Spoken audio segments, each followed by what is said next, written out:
Hello and welcome to this exciting episode of Takes and Talks, Jeevan ke Rangmanch par, presented to you by Cinema for a Cause.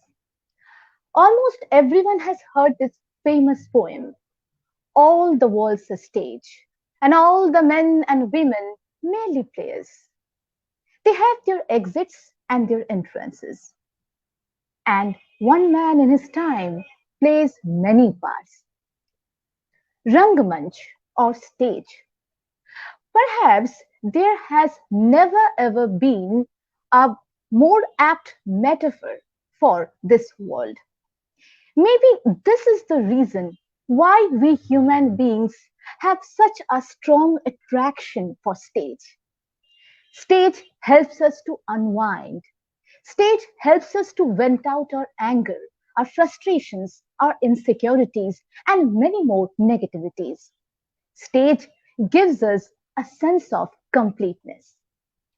Today, we are extremely blessed to have amongst us a veteran actor, director, mentor who has not only shown his acting prowess on stage, but has excelled equally on big and small screens. Now, I would request Mr. Abhishek Ganguly, the very backbone of our Cinema for a Cause, an ideator and moderator of this show, Takes and Talks, to say a few words about our today's guest, Mr. Ashok Singh ji, and welcome him to our show, Takes and Talks.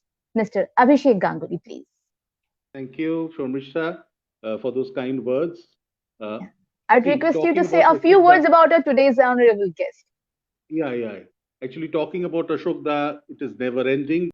Ashok Singh has been active on Kolkata's Hindi stage since 1975, having acted in and directed many successful plays.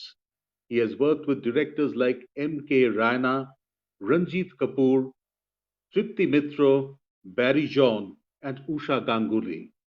He has directed successful plays like Khubsurat Bahu, the winner of Kalakar Award for Best Production, Mantri Mandal, Kal College Band Rahega, Apan Hai Desh Pandey, Ek Ruka Hua Faisala, Koi Ek Raat, which was self-written, and the highly acclaimed Sakubai, which most of them have been produced by Spandan. He has also acted in Hindi, Bengali, television serials, and films, working with great stalwart directors like none other than the Satyajit Ray, Sandeep Ray, Tapan Sinha, Gautam Ghosh, Aparna Sen, Kalpana Lajmi, Bhupen Hazarika, and P. Kumar Vasudev of Hum Log fame.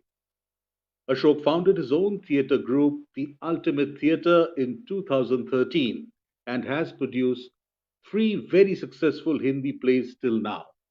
Very recently, Ashok has acted in movies such as Dawat-e Biryani, which is on Z5, Sat Kadam in Hindi, and also a Bengali film which is due for release, Antardhyan. Ladies and gentlemen, in Takes and Talks, we have our guest for tonight, Ashok Singh. Hello, welcome Ashok Da. How are you? I'm fine, thank you. Thank you so much. Okay, Good great evening, having Ashok you and ji. great. Yeah, Good evening, Sharmishta. Good evening. thanks a lot for the valuable time you have given for Takes and Talks. Now over to Shormishta, who will take us through the journey with Ashok Singh in Jeevan Ki Rangmanch Par. On to Sharmishta. Thank you और बहुत बहुत धन्यवाद अभिषेक जी. अशोक जी, सबसे पहले तो मैं आपका शुक्रिया अदा करना चाहूंगी. आप हमारे शो में आए, हमारे बीच आए. आपका बहुत बहुत स्वागत है. तो अब हम सवाल जवाब तो उस हिसाब से नहीं, हम एक बहुत ही लाइट टोन में ये शो हम लोग कंडक्ट करते हैं ताकि दर्शकों Okay. को भी अच्छा लगे. तो पहला सवाल मैं आपसे ये जानना चाहूंगी कि आप एक बिजनेस फैमिली से हैं. तो एक बिजनेस फैमिली से आते हुए सृजनशीलता के प्रति आपका ये प्यार या लगाव जो भी कहें, ये कैसे पैदा हुआ? हाँ, ये सवाल स्वाभाविक है क्योंकि बिजनेस तो वो भी लोहे का बिजनेस, लोहे जैसी सख्त Okay. चीज का बिजनेस अच्छा. करने वाला. वो कैसे वो इतनी सख्त चीज के बिजनेस में जुड़ा हुआ इंसान कैसे इतने सॉफ्ट एक फाइन आर्ट में कैसे आ गया, तो ये सवाल तो बनता ही है. जी. तो क्या हुआ कि मैं जैसे बहुत छोटी उम्र में जब तक मुझे याद है, जहां तक मुझे याद है, वो एक कहावत है ना कि पूत के पांव पालने में ही दिख जाते हैं। जी। तो बहुत छोटा था मैं, और अपने कजिन्स को लेके कुछ ही खुद ही कुछ लिख लिख के मैं कुछ छोटे छोटे कुछ तैयार करता था, प्लॉट, नाटक कह सकते हैं। मुझे नाटक का नाम नहीं पता था उस वक्त, नाटक क्या होता है। बस हम लोग खेलते थे, वो एक हमारे लिए बचपन का खेल था। मैं और कुछ नहीं खेलता था, मैं नाटक खेलता था घर में अच्छा। अपने कजिन्स के साथ। और वो कोयले को घिस के हम लोग मूछें बनाते थे, और ओके। कोई वैसा कैरेक्टर था तो मेरी अम्मा मुझे धोती पहना दिया करती थी। तो ये अच्छा। शौक वहीं से पैदा हुआ, और धीरे धीरे बड़े होते होते डेवलप करता गया, और धीरे धीरे मैंने अपने आप को पूरी तरह इसमें इन्वॉल्व कर लिया। बिजनेस तो बस बाबूजी करते थे, मैं उसमें बहुत ज्यादा नहीं जुड़ पाया, बहुत ज्यादा इन्वॉल्व नहीं हो पाया, क्योंकि वो जो खून में था कुछ और ही, वो मुझे वहां से हमेशा दूर भगाता रहा और मंच की जी ओर खींचता जी रहा, कैमरे की जी। ओर खींचता रहा। ओके। आप जिसे कहते हैं पूत के पाँव पालने में ही दिख जाते हैं, मैं तो कहूंगी जी जी। होनहार विद्वान के होठ टिकने पार। जी बिल्कुल, ये भी सही है। सही बात है। तो बचपन से ही आपको अभिनय का शौक था, सबसे देखा जाए हाँ तो। हाँ हाँ, बिल्कुल बिल्कुल जी बिल्कुल। जी। आपके और परिवार में आपसे हाँ जी। हाँ, जी कहिए। शौक था बचपन से ही। और उसके बाद मैं मुझे एक गाने का भी शौक था। तो स्कूल में गाने वाने हुआ करते थे, नाटक का कोई सीन नहीं था, तो स्कूल के हम्म। फंक्शंस में मैं गाने वाने गाया करता था। फिर एक दोस्तों के यहाँ कोई शादी हो, कोई फंक्शन हो, कोई महफिल हो, तो वहां भी गाने गाया करता था। तो उसी दौरान किसी ऑर्केस्ट्रा वाले से मेरी मुलाकात हो गई, और उनके साथ मैंने बाकायदा गाना शुरू कर दिया जब सिंगर, अच्छा। Main singer. हम्म। लेकिन साल 1.5 साल में वो बैंड टूट गया, और मेरे ही अच्छा। मोहल्ले में थे मेरे लैंडलॉर्ड एक जुगल भैया, उनकी ओर से मुझे एक ऑफर आया। उन लोगों ने एक नया ग्रुप बनाया था कि तुम करोगे? मैंने कहा बिल्कुल करूंगा। तो पहला मतलब नाटक थिएटर के भाभी लिए। का विवाह, एग्जैक्टली थिएटर के अच्छा। लिए, जी। 75 में। मैंने जस्ट ग्रेजुएशन अच्छा। कंप्लीट किया था, बीकॉम। तो अच्छा। प्रताप भाई उसके डायरेक्टर थे, प्रताप जायसवाल। भाभी का विवाह हिंदी नाटक था, शैलेश गुह नियोगित बांग्ला नाटक बौद्धिर भी है। तो वो मेरी पहली शुरुआत अच्छा। थी। उसके बाद तो फिर ओके। ओके। आपका बचपन कहाँ पे बीता? मैं मेरी पैदाइश यहीं की है, कलकत्ते की है। वैसे हम अच्छा। लोग उत्तर प्रदेश के हैं, उत्तर प्रदेश में बलिया जिला। मेरे बाबूजी बहुत छोटी उम्र में यहाँ आ गए थे, और मेरी पैदाइश कलकत्ते की ही है। मेरा बचपन यहीं मैंने लिखाई पढ़ाई की, जो भी अच्छा। सब कुछ यहीं हुआ मेरा। हाँ। हम्म। ओके। तो आपके परिवार की आपसे कुछ अपेक्षाएं, कुछ उम्मीदें तो जरूर रही होंगी, और आप चल पड़े एक दूसरी दिशा में। तो इस वजह से आपको कुछ परेशानियां उठानी पड़ी थी क्या? हाँ, जाहिर है परेशानियां तो आएंगी ही, क्योंकि मेरा मन था कि मैं कुछ और करूं। उस वक्त हम्म। एनएसडी या थिएटर के बारे में मैं नहीं जानता था। मैं जानता था पुणे, पुणे एफटीआई और जी। Bombay film industry. तो ये मन था कि मैं एफटीआई से ट्रेनिंग लेके बम्बई में जाऊं, फिल्मों में काम करूं। पर बाबूजी ने बिजनेस शुरू कर दिया था अपना, बहुत लेट शुरू किया था उन्होंने बिजनेस। तो जी। बिजनेस शुरू कर दिया था उन्होंने, और मेरे भाई साहब जो बिजनेस में इन्वॉल्व थे ऑलरेडी, वो अचानक चले गए जर्मनी, वहाँ सेटल अच्छा। हो गए। तो उनके जाने के बाद अब बाबूजी का था सारा कुछ कि अब तो तुम्हारा भाई गया, अब ये तुमको संभालना है बिजनेस, तो तुम अब कहीं नहीं जा सकते हो। तो बाहर तो नहीं गया मैं, लेकिन थिएटर का जो था, वो जो कीड़ा घुसा हुआ था मेरे दिमाग में, वो मुझे बार जी। बार खींचता रहा रंगमंच की ओर। और जाहिर है बाबूजी से बहुत ज्यादा उसको लेके, क्योंकि बाबूजी पसंद नहीं करते थे थिएटर वगैरह करना। वो जिस हम्म। जगह से आए थे, हमारे उत्तर प्रदेश में इसको कहते हैं नौटंकी। तो कहते थे नौटंकी, नौटंकी तुम तो नौटंकी करते हो, नौटंकी कर रहे हो। हालांकि वैसे मतलब उनको एक एक्टिंग से परहेज नकारात्मक नहीं था। सेंस में कहा जाता था, इसे नकारात्मक सेंस में एग्जैक्टली कहते थे हम। एग्जैक्टली जी। एग्जैक्टली, नौटंकी हालांकि वहां उस फॉर्म को कहते हैं, लेकिन यहाँ नकारात्मक सेंस में कहा जाता था कि नौटंकी। हम्म। हालांकि उनको मेरी एक्टिंग से परहेज नहीं था। जब हम्म। मैंने सीरियल में जब काम करना शुरू किया तो उनको अच्छा लगता हम्म। था। बड़े शान हम्म। से कहते थे मेरा बेटा सीरियल में काम करता है। और उनका कोई दोस्त, कोई जान पहचान वाला कहता था कि मैंने आपके बेटे को देखा, तो उनको बड़ा अच्छा लगता था। जी। उनको प्रॉब्लम थी बस, थिएटर में तुम पैसा नहीं कमाते हो, इतनी मेहनत कर रहे हो, इतनी रिहर्सल्स कर रहे हो, और कुछ मिलता नहीं है तुमको। बस कुछ जी। तालियां मिलती हैं और एक गुलदस्ता मिल जाता है कभी कभी। जी हाँ। तो ये क्यों क्यों थिएटर करो, फिल्में करो, सीरियल्स करो। तो थिएटर को लेके हमेशा उनसे मेरा संघर्ष बना रहा, जो हम्म। आखिर तक बरकरार रहा।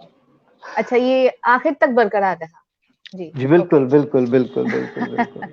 बहुत ओके। मतलब काफ़ी मेरी भी उम्र हो गई थी और बाबूजी भी इन दिनों हुँ, बीमार रहते थे, तो मैं जब हुँ, घर हुँ। में आता था कोई रिहर्सल करके तो स्क्रिप्ट छुपा के लाया करता था, कि देख ना ले बाबूजी अच्छा, के हाथ में मेरी स्क्रिप्ट है, कोई अच्छा, फाइल है। ऐसा भी था। हाँ, या मेरे घर का जो ओके, लड़का काम करता था उसको मैं दे दिया करता था गेट में घुसते ही, ये तुम लेके जाओ और मैं खाली आता था कि मैं तो ऐसे ही कैसे घूम फिर के आ रहा हूँ। अच्छा, तो ये सब करना पड़ता था ये बाबूजी बात से आपको उनसे छुपाने के छुपानी लिए। पड़ती थी। अच्छा, जी। एग्ज़ैक्टली कि मैं थिएटर हाँ। करके आ रहा हुँ, हुँ, हूँ। हुँ। तो आपने अपने थिएटर बैंड की स्थापना कब की और उसके पीछे भी एक इतिहास रहा होगा, वो थोड़ा-सा हमारे दर्शकों को बताइए? हाँ, मैंने जब 2013 में अपना ग्रुप बनाने के बारे में सोचा, उसके पहले मैंने कभी सोचा नहीं था क्योंकि रंगकर्मी जो एक कलकत्ते का बहुत एस्टेब्लिश ग्रुप है, मैं उसमें था और रंगकर्मी का फाउंडर मेंबर भी मैं हूँ। तो वहाँ मैंने कुछ काम किया। उसके बाद मैं स्पंदन जो कि मिसेज़ रेणु रॉय का एक बहुत फ़ेमस ग्रुप कलकत्ते में था पार्क स्ट्रीट में, स्पंदन, वहाँ मैंने जॉइन किया, वहाँ मैंने बहुत सारे नाटकों में काम किया। उसके बाद मैं एज़ अ डायरेक्टर मैंने बहुत काम किया वहाँ, काफ़ी नाटकों को निर्देशित किया, लिखा भी जी, और अभिनय भी मैंने बहुत ज़्यादा किया। तो आई वाज़ हैप्पी देयर। मेरे मन में कभी ओके, नहीं था कि मैं अपना ग्रुप बनाऊँगा। लेकिन फिर क्या हुआ अच्छा। कि धीरे-धीरे स्पंदन में ये होने लगा कि छोटे टीम का नाटक करो, 2 एक्टर, 3 एक्टर हुँ, ज़्यादा हुँ, बड़ी टीम का नाटक मत करो और मैं इन चीज़ों में इस दायरे में बंधना नहीं चाहता था। मैं चाहता था कि मैं हुँ, नाटक हुँ, करूँ तो 20-25 लोग भी हों, 30 लोग भी हों, कुछ भी हो। हुँ, इसमें हुँ, क्यों हुँ, बंधें? कोई भी नाटक हुँ, पसंद आ हुँ, जाए तो करना चाहिए उसको। तो ये जी, सोच के मैंने अपने ग्रुप की स्थापना की, द अल्टीमेट थिएटर। हालाँकि ग्रुप के लोग स्थापना करते हैं कि भई खुद हीरो बनना है या खुद कुछ करना है, तो वैसा नहीं था, मेरा पेट भरा हुआ था। हुँ, हुँ, हुँ, डायरेक्शन हुँ, करके भी और एक्टिंग करके भी। I was happy. बस मुझे अच्छा, नाटक और ज़्यादा करना था और अपने मन से करना था, अपने हिसाब से करना था। तो मैंने नाटक के लिए नाटक के ग्रुप की स्थापना की, अपने लिए नहीं। जी, जी। मतलब उस आपके अल्टीमेट थिएटर ने आपको आपकी सोच सोच में कुछ है पंख जोड़ दिए, है ना? ऐसा कह सकते हैं। Exactly, exactly. शुरू में मुझे पूरी फ्रीडम थी स्पंदन में भी, मैंने बहुत सारे नाटक जी। किए, अपने हिसाब से किए। लेकिन बाद में धीरे-धीरे थोड़ा-सा दायरा वहाँ कुछ ऐसा होता गया कि नहीं कुछ छोटी टीम का करो, ये करो, वो करो। हुँ, हुँ, तो हुँ, हुँ, उसके हुँ। बाद फिर इस ग्रुप को बनाने के पीछे मकसद यही था कि मैं अपने हिसाब से करूँ। और जो पहला प्ले मैंने किया था, पहला प्ले तो मैंने किया था चेखव की शॉर्ट स्टोरीज़ थी, वो तो मैंने स्पंदन के साथ ही जॉइंटली अच्छा, किया था। उसके बाद जी, जो अपना अकेले मैंने किया, उसमें करीब 25-30 आर्टिस्ट थे। बड़ी टीम थी वो। अच्छा, विजय तेंदुलकर का एक बहुत फेमस प्ले था और मैंने उसमें बहुत छोटा-सा रोल किया था। मेन रोल मैंने किसी और से करवाया। उसके बाद जितने प्ले मैंने किए, एक ब्रिटिश राइटर का प्ले है रे कुनी का play it runs in the family जिसका नाम था हिंदी में ड्रामेबाज़, वो हमने एडॉप्ट करवाया ड्रामेबाज़ और उसको मैंने अच्छा, किया, उसके शोज़ किए, उसमें भी मैंने रोल नहीं किया। मैं था ही नहीं उसमें अच्छा। किसी और को हुँ, हीरो हुँ, बनाया। हुँ। एक हुँ, और हुँ, प्ले हुँ। मैंने किया एसिड अटैक के ऊपर, ज़िंदगी अभी बाकी है, बड़ा अच्छा, खूबसूरत प्ले था वो, उसमें भी ओके। मैंने रोल नहीं किया। हुँ, हुँ। तो रोल करना मेरा मकसद नहीं था ग्रुप बनाने के मकसद नहीं पीछे। था, समझ गई। हुँ, मकसद ये हुँ। था कि मुझे अच्छे प्ले अपने हिसाब से, अपने तरीके से करने हैं, जो मैं करता आ रहा था पहले से। हुँ, हुँ, हुँ, हुँ, हुँ। मतलब कुछ जी। अच्छे नाटकों को मंच पर लाया जा सके, है ना? Exactly, exactly. जी। अशोक जी बातचीत का ये सिलसिला तो यूँ ही चलता जाएगा क्योंकि 5 दशकों का लंबा हुँ, हुँ, हुँ, करियर हुँ। है आपका। तो लेकिन उससे पहले हम आपके अभिनय जीवन की कुछ झलकियों पर एक नज़र डाल लेते हैं। आइए। जी, जी, जी, जी।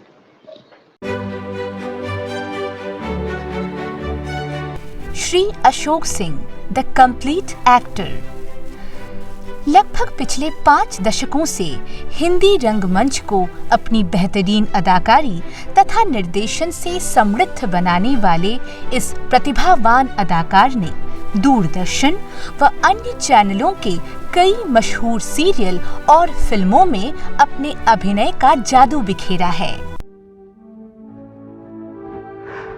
अलीशा को कैसे समझाऊंगा मैं? क्या कहूंगा उससे?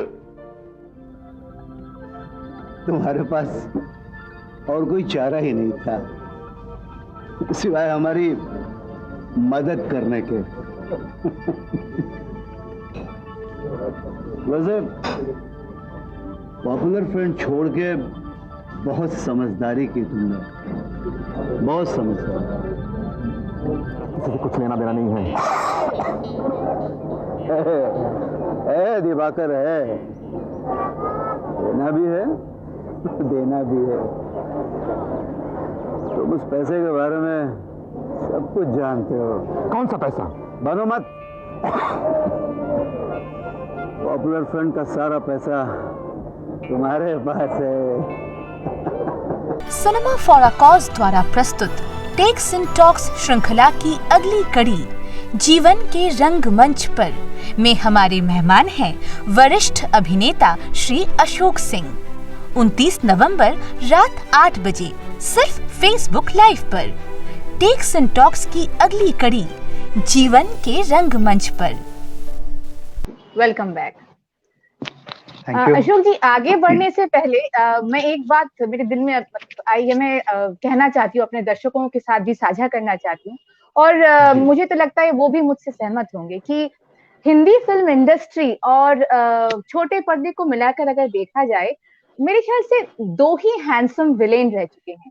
एक तो हैं प्राण साहब, प्राण सिकंद जी, और जाहिर है दूसरे हैं आप।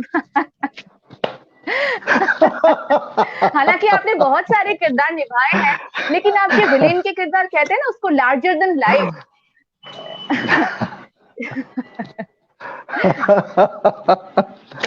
हाँ, लार्जर देन मेरे लाइफ ख्याल से वाली बात दर्शक तो भी है। मुझसे सहमत होंगे, दर्शक भी मुझसे सहमत होंगे जी। लार्जर देन लाइफ और वाली बात तो है, जैसे मैं, हाँ आप कह लें। नहीं, कहिए प्लीज। नहीं, आप पहले कह रहे पूरी बात अपनी, फिर मैं नहीं, मैं अपने दर्शकों से मेरी गुजारिश है कि जो लोग सोच रहे हैं कि क्या लिखें कमेंट्स में, क्या प्रश्न पूछें अशोक जी से, एटलीस्ट कम से कम आप ये तो कर सकते हैं कि मैंने अभी जो कहा कि दो ही हैंडसम विलेन हैं हमारी इंडस्ट्री में, कम से कम आप अपनी सहमति जाहिर करने के लिए कुछ तो लिखिए, है ना? जी सर, आप कुछ कह रहे थे। हाँ, तो मैं कह रहा था लार्जर देन लाइफ वाली जो बात आपने कहा कैरेक्टर्स को करने की, तो यहाँ मैं एक बात बताना चाहूंगा। अभी जब मैंने गणदेवता किया था, गणदेवता बॉम्बे का प्रोडक्शन था, और वो मतलब मेरी जिंदगी का सबसे बड़ा ब्रेक था। वो इतना बड़ा कैरेक्टर था कि वो बिल्कुल, मतलब वो सीरियल पर भी भारी पड़ता था। लोग नाम भूल गए सीरियल का, मगर उनको क्षीरपाल याद रहा, वो कैरेक्टर का नाम याद रहा। अब जैसे मैं बताऊं, मेरी एक रिसेंटली मेरी एक दोस्त हुई है रेणुका शर्मा, फेसबुक पे मेरी फ्रेंड बनी है। उन्होंने कुछ महीने पहले एक पोस्ट डाला था कि भाई वो एक सीरियल आता था दूरदर्शन पे, क्या उसमें एक कैरेक्टर था क्षीरपाल, वो क्या नाम था सीरियल का, मेरा नाम याद था कैरेक्टर का, एग्जैक्टली नाम याद नहीं था। तो मेरा एक और मित्र है, मित्र का बिल्कुल मेरे बच्चे जैसा है, राजीव सिन्हा, उसने लिखा कि हाँ वो मैं उनको जानता हूँ, मेरे अशोक अंकल हैं वो, और वो कैरेक्टर सीरियल का नाम था गणदेवता। और उसके बाद उन्होंने फिर वो लिखा कि फिर मैंने उनको कांटेक्ट किया कि हाँ आपको कैसे, ये मतलब कैसे याद रहा इतनी पुरानी बात। तो उन्होंने कहा कि नहीं, आज मैंने वो घर में अपने हस्बैंड को कुछ वो कर रही थी, तो उनका हेयर स्टाइल कुछ वैसा, तो उन्होंने कहा कि तुम तो मेरे हेयर स्टाइल को बिल्कुल, उन्होंने कहा कि तुम तो मेरे हेयर स्टाइल को बिल्कुल क्षीरपाल की तरह बना दियो, ये लगे मैं क्षीरपाल लग रहा हूँ। तो इतनी पुरानी बात, मतलब ये मैं बताऊं आपको 25 साल से ऊपर हो गए मेरे ख्याल से, 25-28 साल 29 साल। लेकिन ये कैरेक्टर इतना ज्यादा प्रभावी था, इतना ज्यादा भारी भरकम था, और लोगों को इतना पसंद आया था कि जहन में घुस गया। लोग सीरियल का नाम भूल गए, मगर चरित्र याद रहा क्षीरपाल का। बिल्कुल, बात तो सही है। Larger than life. देखिए, दर्शकों ने अपनी सहमति जाहिर कर रहे हैं। देखिए, I agree with you, handsome villain. देखिए, अच्छा है, कम से कम इस तरह से वो लोग कनेक्ट तो कर रहे हैं। बहुत बहुत धन्यवाद दर्शकों को। जी, अच्छा है, क्योंकि ये क्षीरपाल का कैरेक्टर 30 साल से पुराना है। आप 29 साल कह रहे थे, जहां तक मुझे याद है, मैं तब बहुत छोटी थी। राइट 1991 30 साल हो गए। बिल्कुल नहीं, उससे भी पहले की बात है, 80s की, लेट 80s की बात है। मैं तब बहुत छोटी थी, दूरदर्शन पर ये सीरियल आता था। हाँ, मेरे ख्याल से 1990 की बात है ये, शायद और भी पुरानी होगी। एनीवे, मतलब बहुत पुरानी बात है। हाँ, बिल्कुल। एक ही चैनल था उस वक्त, दूरदर्शन, बस, और कोई चैनल था भी नहीं। और ये प्राइम टाइम में आता था, लोग देखते थे, बड़े प्यार से, बड़े मन से देखते थे। रात को 9 बजे आता था ये। जी। तो बहुत प्यार से लोग देखते थे, बड़ा पसंद किया था लोगों ने। बिल्कुल। अशोक जी, आपके कौन से मशहूर स्टेज प्रोडक्शंस हैं जो आपके दिल के बहुत करीब है? देखिए, मैंने जो शुरू में जो नाटक किए थे, जैसे मैं खुद का भी बताऊंगा, और जो मैंने किए हैं दूसरों के वो भी बताऊंगा। 2 खास नाटकों का नाम लेना चाहूंगा मैं। एक महाभोज और एक लोक कथा, ये दोनों रंगकर्मी के प्रोडक्शन थे और उषा जी ने डायरेक्ट किया था, उषा गांगुली जी ने। अब तो नहीं रही नहीं वो, भगवान उनकी आत्मा को शांति दे। और उसके बाद फिर मैंने स्पंदन में जब ज्वाइन किया तो एक मायाजाल, एक बड़ा फेमस प्ले था जिसको रंजीत कपूर साहब ने दिल्ली से आकर डायरेक्ट किया था। उसमें मैं बहुत सारे गाने भी गाता था, पूरा वो लाइव म्यूजिकल लाइव शो था वो। मैं बहुत सारे गाने गाता था उसमें, स्टेज पे खड़े होकर ऑन स्टेज, और मैं मेन रोल भी करता था। तो वो एक नाटक मायाजाल, और उन्हीं दिनों मैंने किया था दुर्गेश नंदन। केवल 2 कलाकार थे उसमें, मैं और रेणु रॉय। उसको डायरेक्ट किया था इशिता ने। इशिता बंगाल थिएटर की अच्छी डायरेक्टर हैं, बहुत अच्छी आर्टिस्ट भी हैं। तो ये नाटक मेरे दिल के बहुत करीब हैं। उसके बाद मैंने जब खुद के नाटक शुरू किए तो पहला प्ले जो मैंने डायरेक्ट किया था वो भी म्यूजिकल था। उसके सारे गाने मैंने और मेरी को एक्टर थी नंदिनी, उन्होंने गाए हम लोगों ने। खूबसूरत बहू, फिर मंत्रिमंडल, फिर कल कॉलेज बंद रहेगा। फिर मैंने एक प्ले लिखा था सखूबाई, केवल 2 कैरेक्टर थे उसमें, एक माँ और एक बेटी। 1.5 घंटे का प्ले था, एक रात की कहानी थी वो, कुछ घंटों की। बड़ा खूबसूरत वो भी प्ले था, तो भी मेरे दिल के बहुत करीब है। मेरे खुद की स्क्रिप्ट थी ओरिजिनल। फिर एक प्ले रुका हुआ फैसला, बहुत टफ प्ले था। उसको दिल्ली में रंजीत कपूर साहब ने इंडिया के टॉप क्लास के एक्टर्स को लेके किया था। वो नाटक करना बड़ी हिम्मत की बात थी, कलकत्ते में किसी ने किया नहीं था। तो मैंने उस नाटक को भी करने की हिम्मत दिखाई थी, उसको भी मैंने किया था। वो भी मेरे दिल के बहुत करीब है। और यही कुछ प्लेस हैं। अभी रिसेंटली मैंने अपने ग्रुप से भी किया, ड्रामेबाज, बड़ा हिट हुआ था, एक कॉमेडी थी।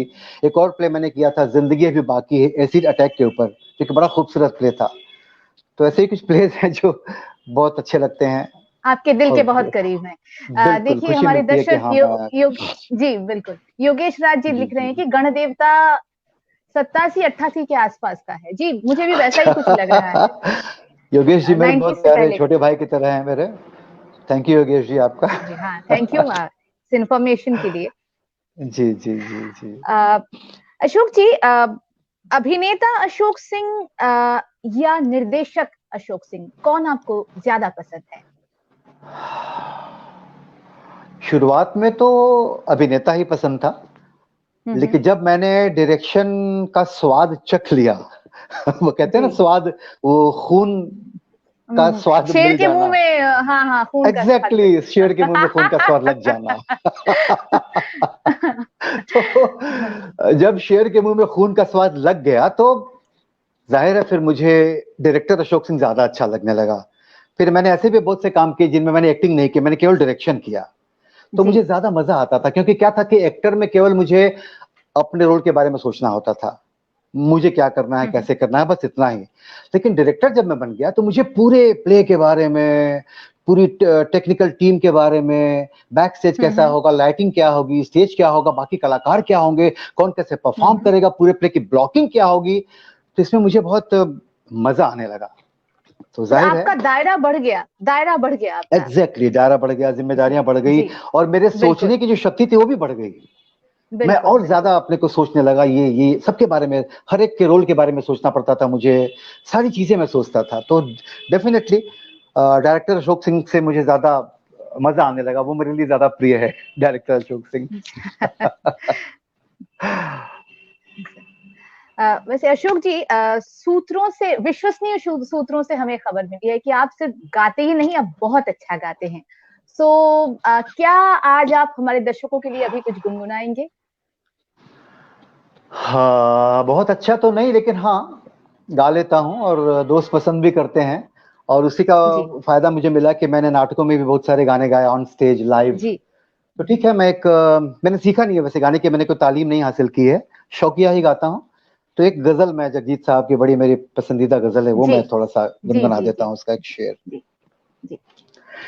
झुकी झुकी सी नजर बेकरार है कि नहीं, दबा दबा सा सही दिल में प्यार है कि नहीं, झुकी झुकी सी नजर तू अपने दिल की जवां धड़कनों को गिन के बता, तू अपने दिल की जवां धड़कनों को गिन के बता, मेरी तरह तेरा दिल बेकरार है कि नहीं, दबा दबा सा सही, दिल में प्यार है कि नहीं, झुकी झुकी सी नजर। वाह, बहुत खूब, बहुत। वक्त की कमी है, नहीं तो हम पूरी गजल आपसे सुनते। जी। जी। अशोक जी, कलकत्ता में हिंदी थिएटर का परचम लहराना कितना चुनौतियों से भरा था?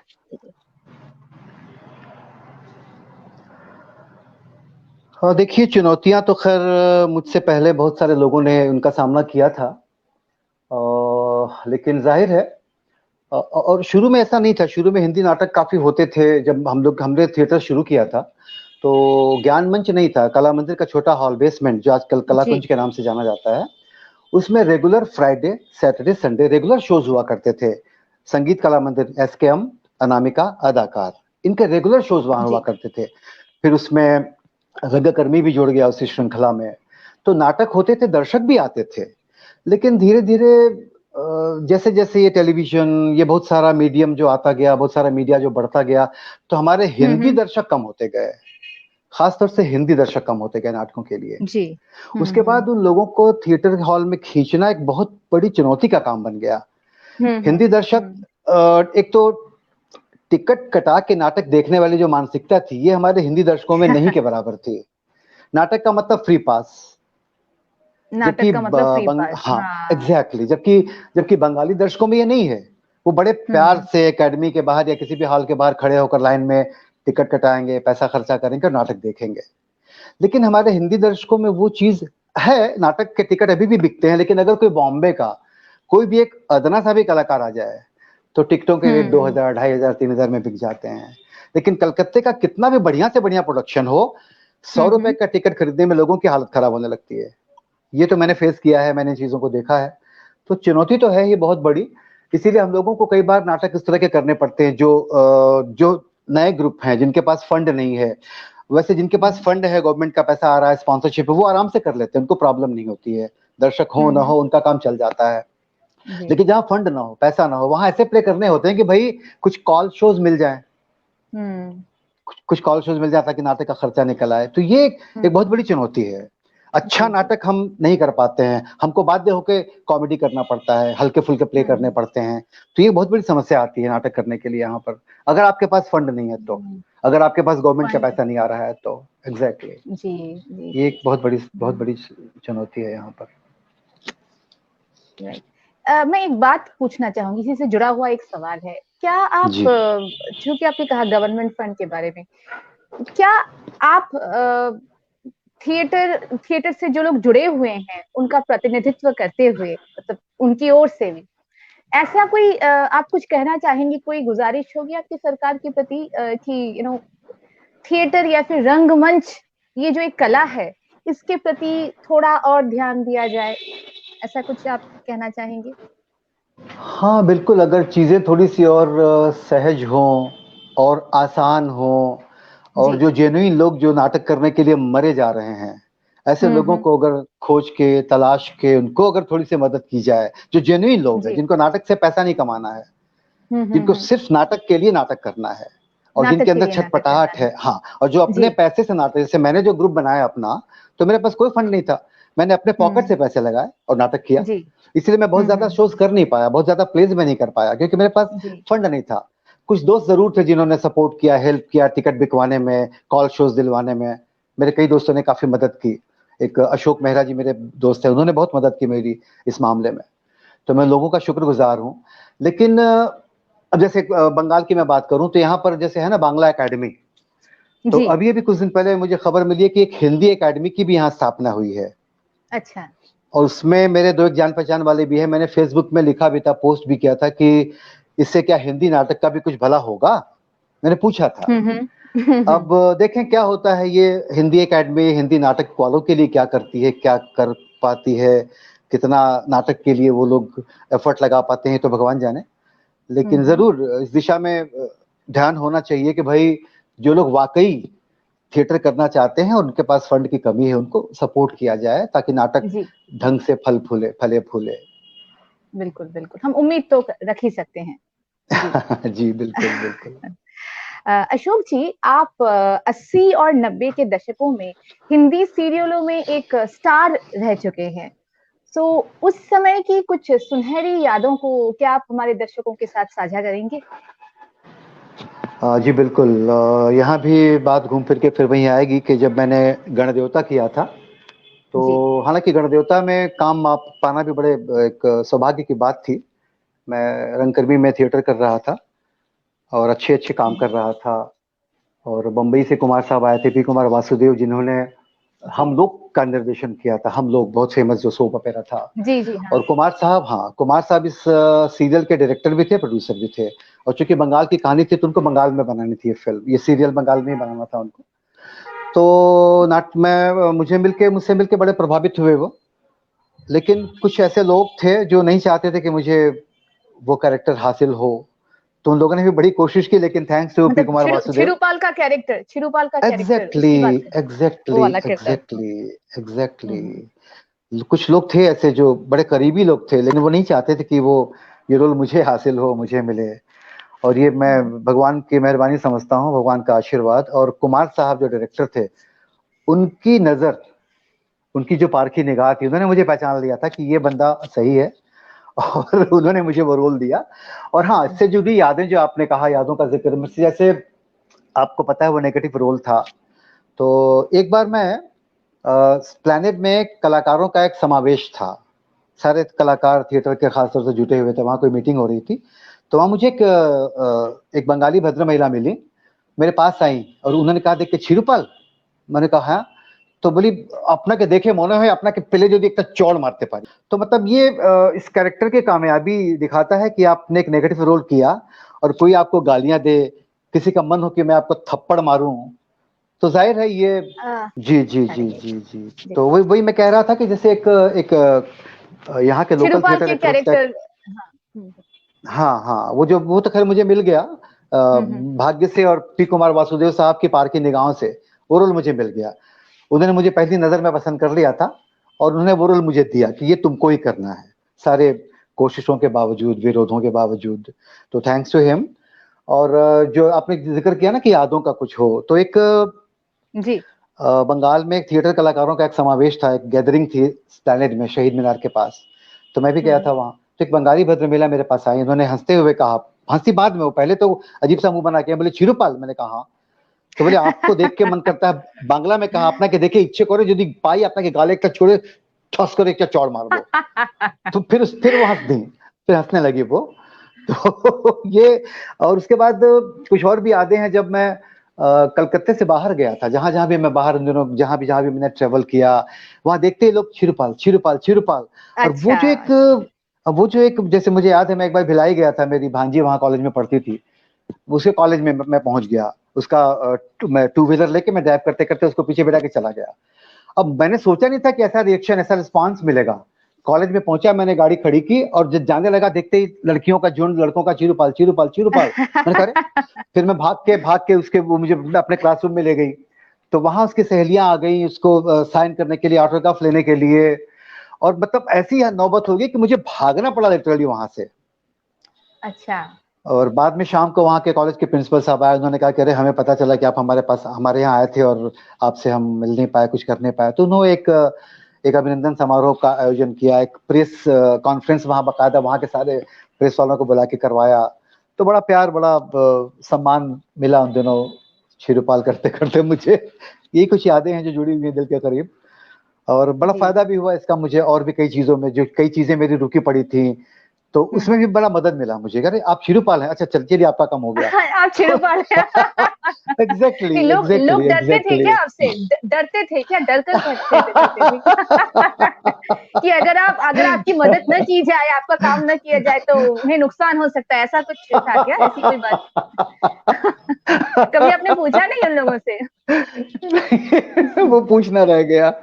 वो पूछना रह गया। वैसे बड़ा इसका बड़ा हेल्प हुआ था मुझे इन दिनों, कई चीजें मेरी अटकी अच्छा। पड़ी थी, तो बड़ा हाँ। लोगों ने बड़ा मदद किया मुझे, बहुत मैंने मुझे वेट नहीं करना पड़ा फालतू का अननेसेसरी का, अच्छा। कि आप आइए लाइन लगी है तो ये करिए वो करिए, चीजें बड़े हम्म। आसानी से उन दिनों हो गई थी मेरे साथ कई चीजें, तो ये बड़ा फायदा अशोक हुआ जी, कलाकार को वैसे भी। हाँ बिल्कुल हाँ। ये इसी से जुड़ा हुआ एक सवाल है कि जी। इन किरदारों के आपने बहुत सारे किरदार निभाए हैं, तो उन किरदारों की बदौलत आप, एक समय ऐसा था आप भारत के घर घर में मशहूर थे, सिर्फ छिड़ूपाल ही नहीं, बहुत सारे किरदार ऐसे हैं।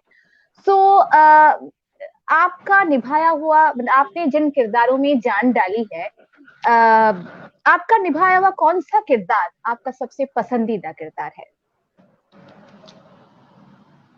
फिर मुझे कहना पड़ेगा शिरुपाल, सबसे पसंदीदा, बिल्कुल बिल्कुल सबसे पसंदीदा। हालांकि मैंने और भी कई रोल किए थे।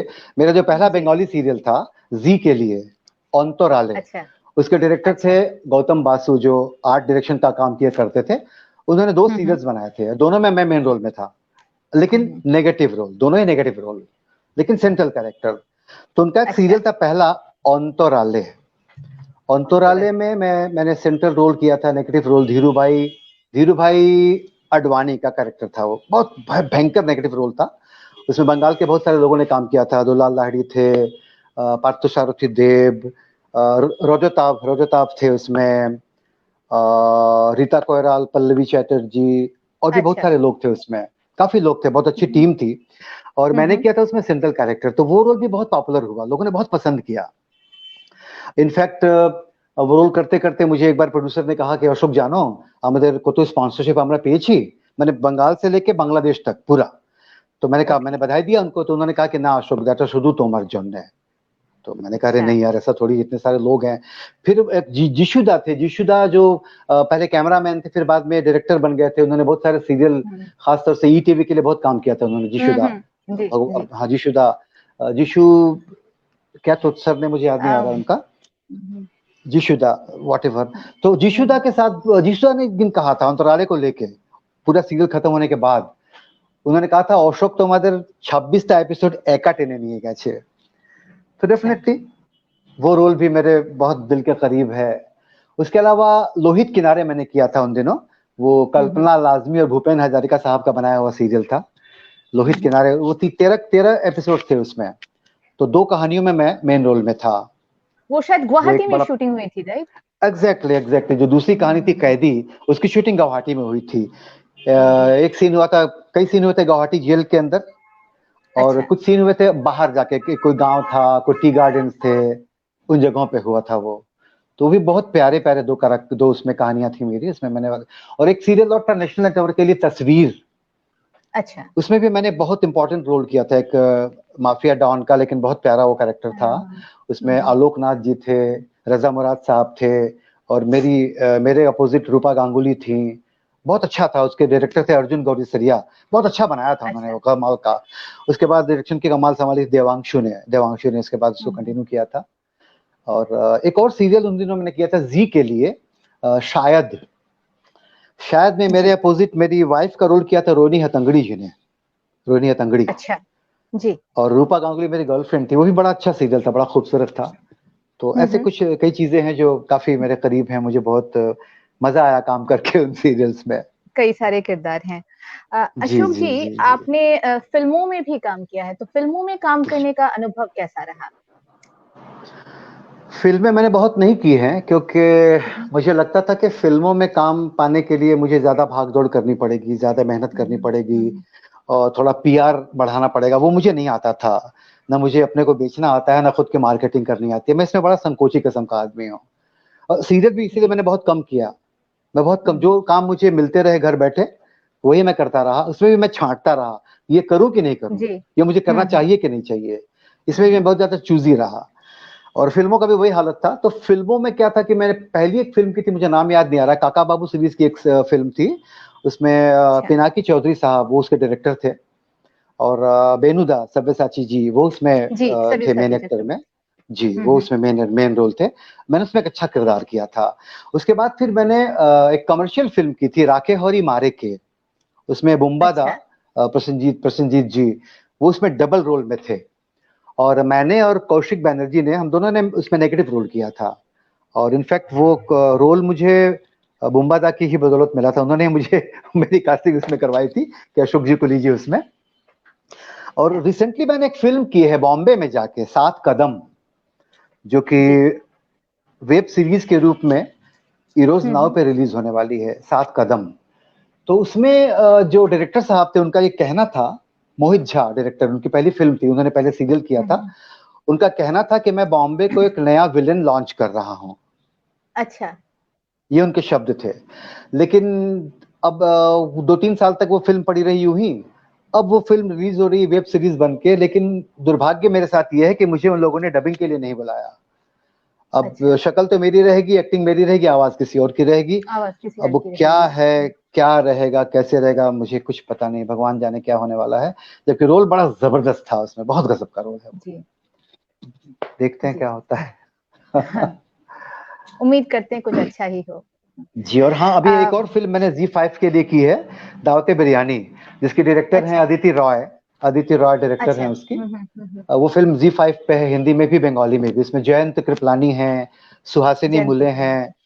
हाँ, और चिरंजीत साहब हैं बंगाल के जो स्टार अच्छा, हैं। इन लोगों ने काम किया इसमें, बहुत अच्छी फिल्म है वो। मतलब चिरंजीव जी, चक्रवर्ती की एग्जैक्टली अच्छा। एग्जैक्टली वो जी है जी। उसमें।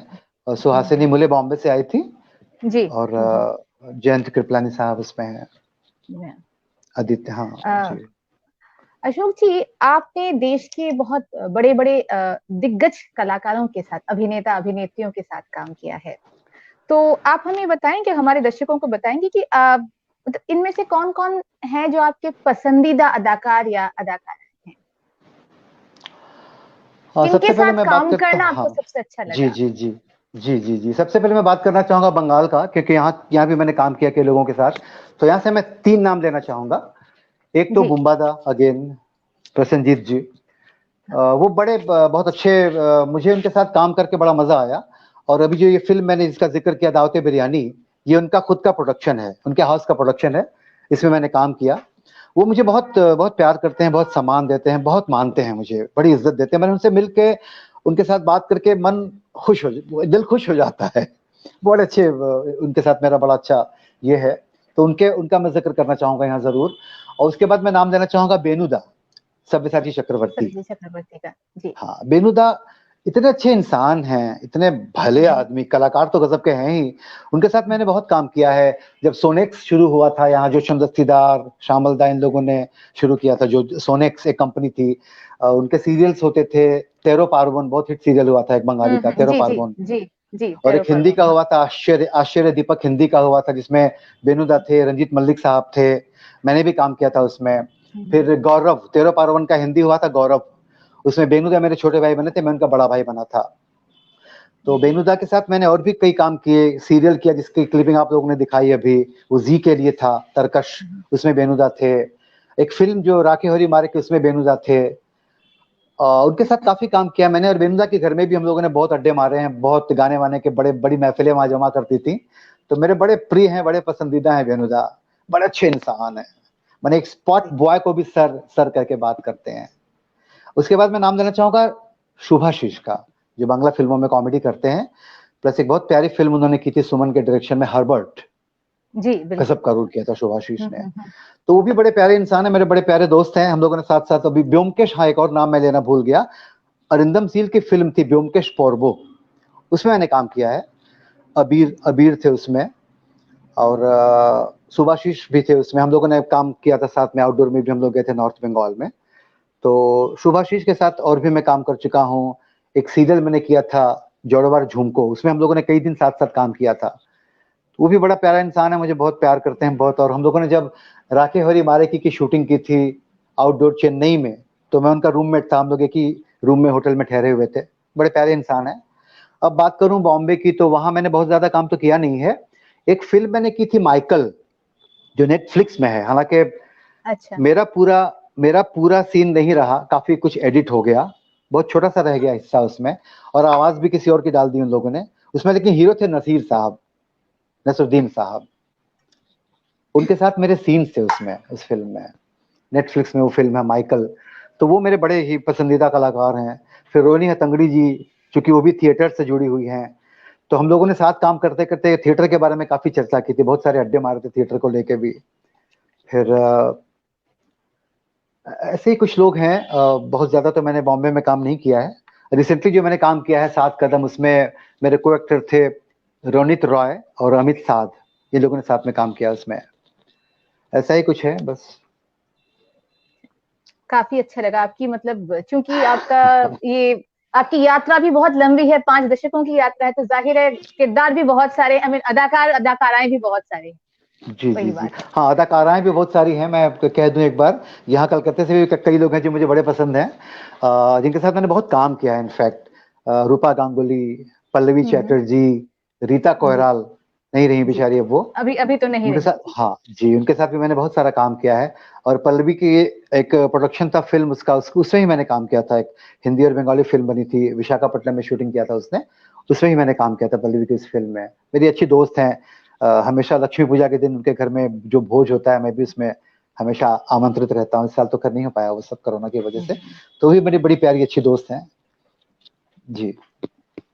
अशोक जी, आपने ये महान फिल्म निर्माता सत्यजीत राय के साथ भी काम किया है, तो हम और हमारे दर्शक चाहेंगे कि उन दिनों के जो अनुभव हैं उसका कुछ वर्णनात्मक विवरण अगर आप दे पाए, हम आपके आभारी रहेंगे।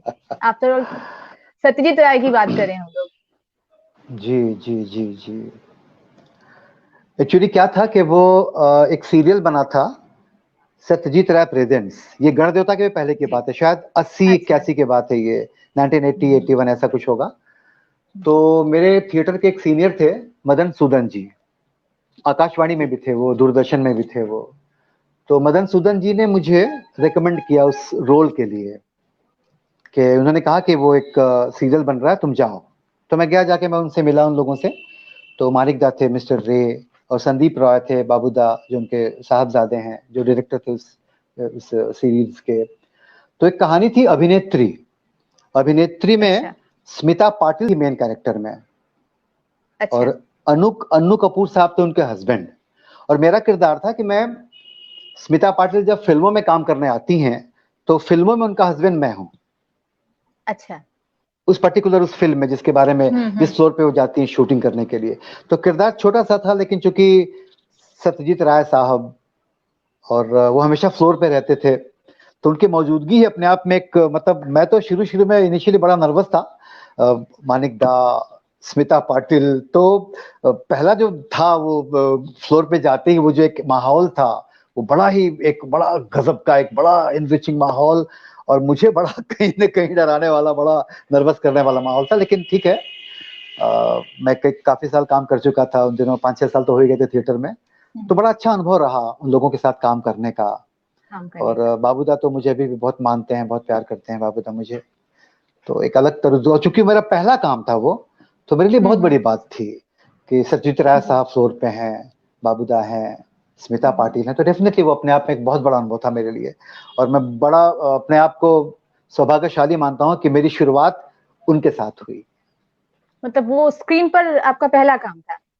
एग्जैक्टली, कैमरे के सामने मेरा पहला काम था वो। पहला काम था। जी जी जी। अशोक जी, आप फिल्मों, आप मंच निर्देशक रह चुके हैं, आप मंच निर्देशन करते हैं, क्या कभी फिल्म निर्देशन का ख्याल आया आपके दिल में? ये ख्याल तो बहुत बार आया, लेकिन बस सोच के रह गया, क्योंकि फिल्म निर्देशन करने के लिए फिनांसर चाहिए सबसे पहले तो वो कहाँ से मैं जुगाड़ूं, किसके पास जाऊं, क्या करूं। तो वो सारे ख्यालात जो थे उनको मैंने ठंडे बस्ते में दबा दिया। और इन दिनों अच्छा। काफी ट्रेंड चला है शॉर्ट फिल्मों का, शॉर्ट फिल्में लोग बना रहे हैं, मुझे भी बहुत लोगों ने कहा शॉर्ट फिल्में बनाओ, लेकिन अभी तक मुझे वो समझ में नहीं आया कि मैं क्या करूं, कैसे करूं, क्यों करूं इनफैक्ट। तो अभी तक सोचा बहुत है, लेकिन मतलब कोई इनिशिएटिव लेना, उसके लिए मेहनत करना, उसके लिए कोशिश करना, वो मैंने नहीं किया आज तक। जी जी जी। अशोक जी, एक कलाकार के तौर पर आपने 5 दशकों की एक लंबी यात्रा तय की है, मैं कई बार कह चुकी हूँ इसको। तो जी इस जी चूंकि इतनी लंबी यात्रा है, बहुत सारी यादें, हम लोग बहुत कुछ बटोरते हैं, है ना? सो क्या आपकी कुछ अधूरी ख्वाहिशें या फिर कुछ हसरतें रह गई हैं? जब इंसान का जीवन है तो सपने भी आदमी देखेगा, और जी। सारे सपने पूरे हो जाएं ये तो जरूरी है ही नहीं। किसी के भी सारे सपने पूरे नहीं होते, कुछ न कुछ कसर बाकी रही जाती है। एक गाना है ना फिल्मों का, कभी किसी को मुकम्मल जहां नहीं मिलता, कभी जमी तो कभी आसमां नहीं मिलता। तो सपने तो थे ही, और सबसे बड़ा सपना तो यही था कि मैं बॉम्बे जाऊं, बॉम्बे जाके वहाँ की फिल्मों में काम करूं, वहाँ स्टैब्लिश हो जाऊं, वहाँ रहूं। क्योंकि मुझे लोग कहते थे कि तुम्हारी भाषा हिंदी है, तुम्हारी सही जगह बॉम्बे है, वहां जाओ, यहाँ क्यों अपने आप को वेस्ट कर रहे हो। ये मतलब फिल्मों के पॉइंट ऑफ व्यू से लोग कहते थे, थिएटर के लिए नहीं। थिएटर में तो लोग बड़े खुश थे कि हाँ बहुत सही है, बहुत सही काम चल रहा है। फिल्मों के लिए लोग कहते थे कि तुम्हारी भाषा हिंदी है, तुम वहां जाओ, यहाँ क्या कर रहे हो।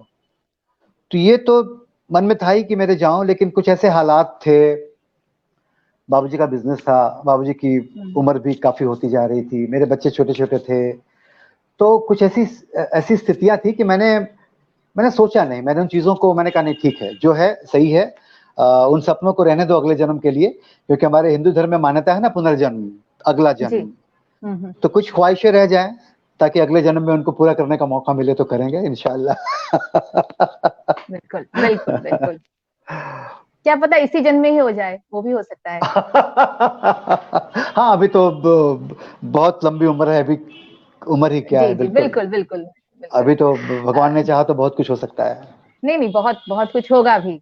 जी हम जी सभी की जी जी दुआएं हैं, जी। हम सभी चाहते हैं आपकी लेकिन फिर भी सृजनशीलता बनी ऐसा, रहे। फिर भी क्या है ना, फिर भी क्या है कि मुझे कोई अफसोस नहीं है इसका, कोई मलाल नहीं है, मेरे जी। मन में कोई दुख नहीं है कि मैं ये नहीं कर पाया, समझ वो रहे। नहीं कर पाया। जो हुआ वो बहुत है। I am happy with my theatre. जी। ऐसे कई मौके आए जब फिल्मों में मुझे ऑडिशन के लिए बुलाया गया, मैंने कहा यार ऑडिशन मैं नहीं दूंगा, इतना काम करने के बाद ऑडिशन देना मैं नहीं दूंगा। आई am happy with my theatre, यहाँ का मैं बादशाह हूँ, आई एम किंग ऑफ हाँ। थिएटर, तो मैं आई एम हैप्पी। और रहा सवाल फैमिली का, जो मेरी एक प्यारी फैमिली है, मेरे इतने प्यारे बच्चे हैं, तो मुझे कहीं किसी बात का मलाल, कोई अफसोस नहीं है। भगवान ने मुझे बहुत कुछ दिया, I am very happy with my life. Ashok ji, theatre, television और फिल्म, इन तीनों में से आपका पहला प्यार क्या है? एक प्रश्न भी आया है हमारे दर्शक से, तो यहाँ ओके। उसका जवाब भी मिल जाएगा। टेलीविजन, थिएटर या फिल्म, आपका पहला प्यार कौन सा है? जाहिर है चूंकि मेरी शुरुआत थिएटर से हुई है, और थिएटर का नशा जब एक बार चढ़ जाता है तो वो उतरता नहीं है। वो इतना खतरनाक नशा है कि वो सारे नशों पे भारी है। एक बिल्कुल। विशाल थिएटर हॉल में हजारों लोग आपके सामने खड़े हैं, बैठे हैं, आप उनके सामने खड़े होके परफॉर्म कर रहे हैं, देन एंड देयर आपको रिस्पांस मिल रहा है। वो जो मजा है, वो जो थ्रिल है, वो जो रोमांच है, वो अद्भुत है। वो चीज कहीं नहीं मिलेगी, वो आनंद, वो टेंशन भी है। हर शो का एक अलग टेंशन होता है, कैसा जी। होगा कैसा होगा। एक घबराहट होती है शो शुरू होने के पहले, सब ठीक ठाक हो जाए, तो सारी चीजें हैं। तो जाहिर है वो जो, लेकिन जो संतुष्टि मिलती है, जो सुख मिलता है, जो प्यार मिलता है, और जो एक एहसास होता है ना कि हाँ कुछ हुआ, तो वो मुझे सिर्फ थिएटर से मिलता है। ऐसे भी कई मौके आए कि मुझे मेरे रिहर्सल्स चल रहे हैं, शो नहीं है, रिहर्सल चल रहे हैं, और फिल्मों के ऑफर आया, मुझे बाहर जाना पड़ा, जाने की बात आई, मैंने मना कर दिया, मैंने कहा सॉरी मेरी रिहर्सल चल रही है, मैं नहीं कर पाऊंगा। तो मैंने हमेशा थिएटर को प्राथमिकता दी है, अहमियत दी है, वो मेरा पहला प्यार है। थिएटर आपका पहला प्यार है, जाहिर सी बात है। एग्जैक्टली। आपके मुताबिक किस प्रकार थिएटर या रंगमंच किसी इंसान के व्यक्तित्व को निखारने में मदद करता है? बहुत ही साइकोलॉजी से जुड़ा हुआ सवाल है। हाँ हाँ हाँ हाँ हाँ हाँ, बिल्कुल बिल्कुल। देखिए मैं जो अपने आप में जो जो भी थोड़ा बहुत मैं सीख पाया, या जो भी मैं ग्रोथ कर पाया अपने अंदर, अपने व्यक्तित्व में, या अपने बोलचाल में, अपने अंदाज में, अपने बिहेवियर में, अपने डिसिप्लिन में, अपने कमिटमेंट में, ये सब कुछ मैंने थिएटर से ही सीखा है।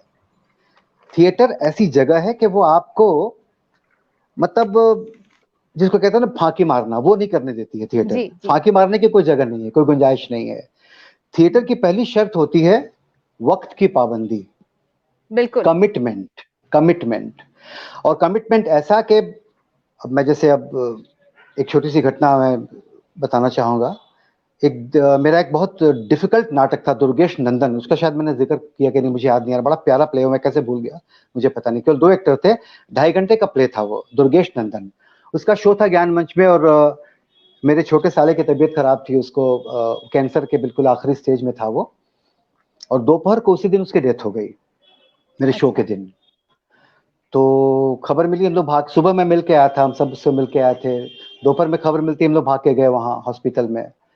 तो थोड़ी देर मैं वहाँ रहा, फिर शाम को मेरा शो था, मैंने फ़ोन किया, तो अब ऐसा था कि शो फिक्स हो चुका है, ऑडियंस आने वाली है, अब वहाँ से निकलने की कोई संभावना, कोई गुंजाइश रहती नहीं है। ये इतना खतरनाक कमिटमेंट है थिएटर का कि आप इससे निकल नहीं सकते हैं।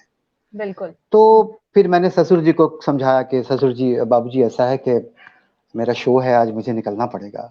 तो बड़े समझदार इंसान थे मेरे ससुर जी, बहुत अच्छे, बहुत अंडरस्टैंडिंग थे। उन्होंने बड़े प्यार से कहा कि हाँ बेटा जाओ अपना शो करो। शो किया, मैंने सीधे भाग के गया, शो शुरू होने के आधे घंटे पहले मैं हॉल में पहुंचा, मैंने परफॉर्म किया और बहुत डिफिकल्ट प्ले, केवल 2 एक्टर के ऊपर 2.5 घंटे का प्ले, बहुत कठिन नाटक था। मुझे लग रहा था कि मैं पता नहीं कर पाऊंगा कि नहीं, मुझसे होगा कि नहीं, बट भगवान की कृपा है, वो नाटक हुआ, अच्छे से हुआ। और वहां से सीधे भागा मैं शमशान घाट पर, और मेरे मन में इतना मलाल था, इतना दुख था कि मैं उस अपने छोटे साले की, जो इतनी यंग एज में चला गया था, बैचलर लड़का, उसकी शव यात्रा में मैं शामिल नहीं हो पाया। तो मैं वहां जाके अपने ससुर जी के बगल में बैठ के उनका हाथ पकड़ के मैं फूट फूट के रोने लगा वहां। तो थिएटर आपको जबरदस्त कमिटमेंट सिखाता है, ऐसा कमिटमेंट कि आप इससे बिल्कुल। निकल नहीं सकते हैं। तो ये जी। ऐसी, ये इतनी इंपॉर्टेंट चीजें हैं, कमिटमेंट, वक्त की पाबंदी, ये आपको बेहतर इंसान बनने में बिल्कुल मदद करती हैं। और मैं तो कहता हूँ कि थिएटर हर स्कूल में कंपल्सरी होना चाहिए, आवश्यक एक जी। कोर्स लगा देना चाहिए कि थिएटर करना ही है, थिएटर सीखना है आपको। ये पूरी पर्सनालिटी को डेवलप करने में बड़ा मदद करता है आपके।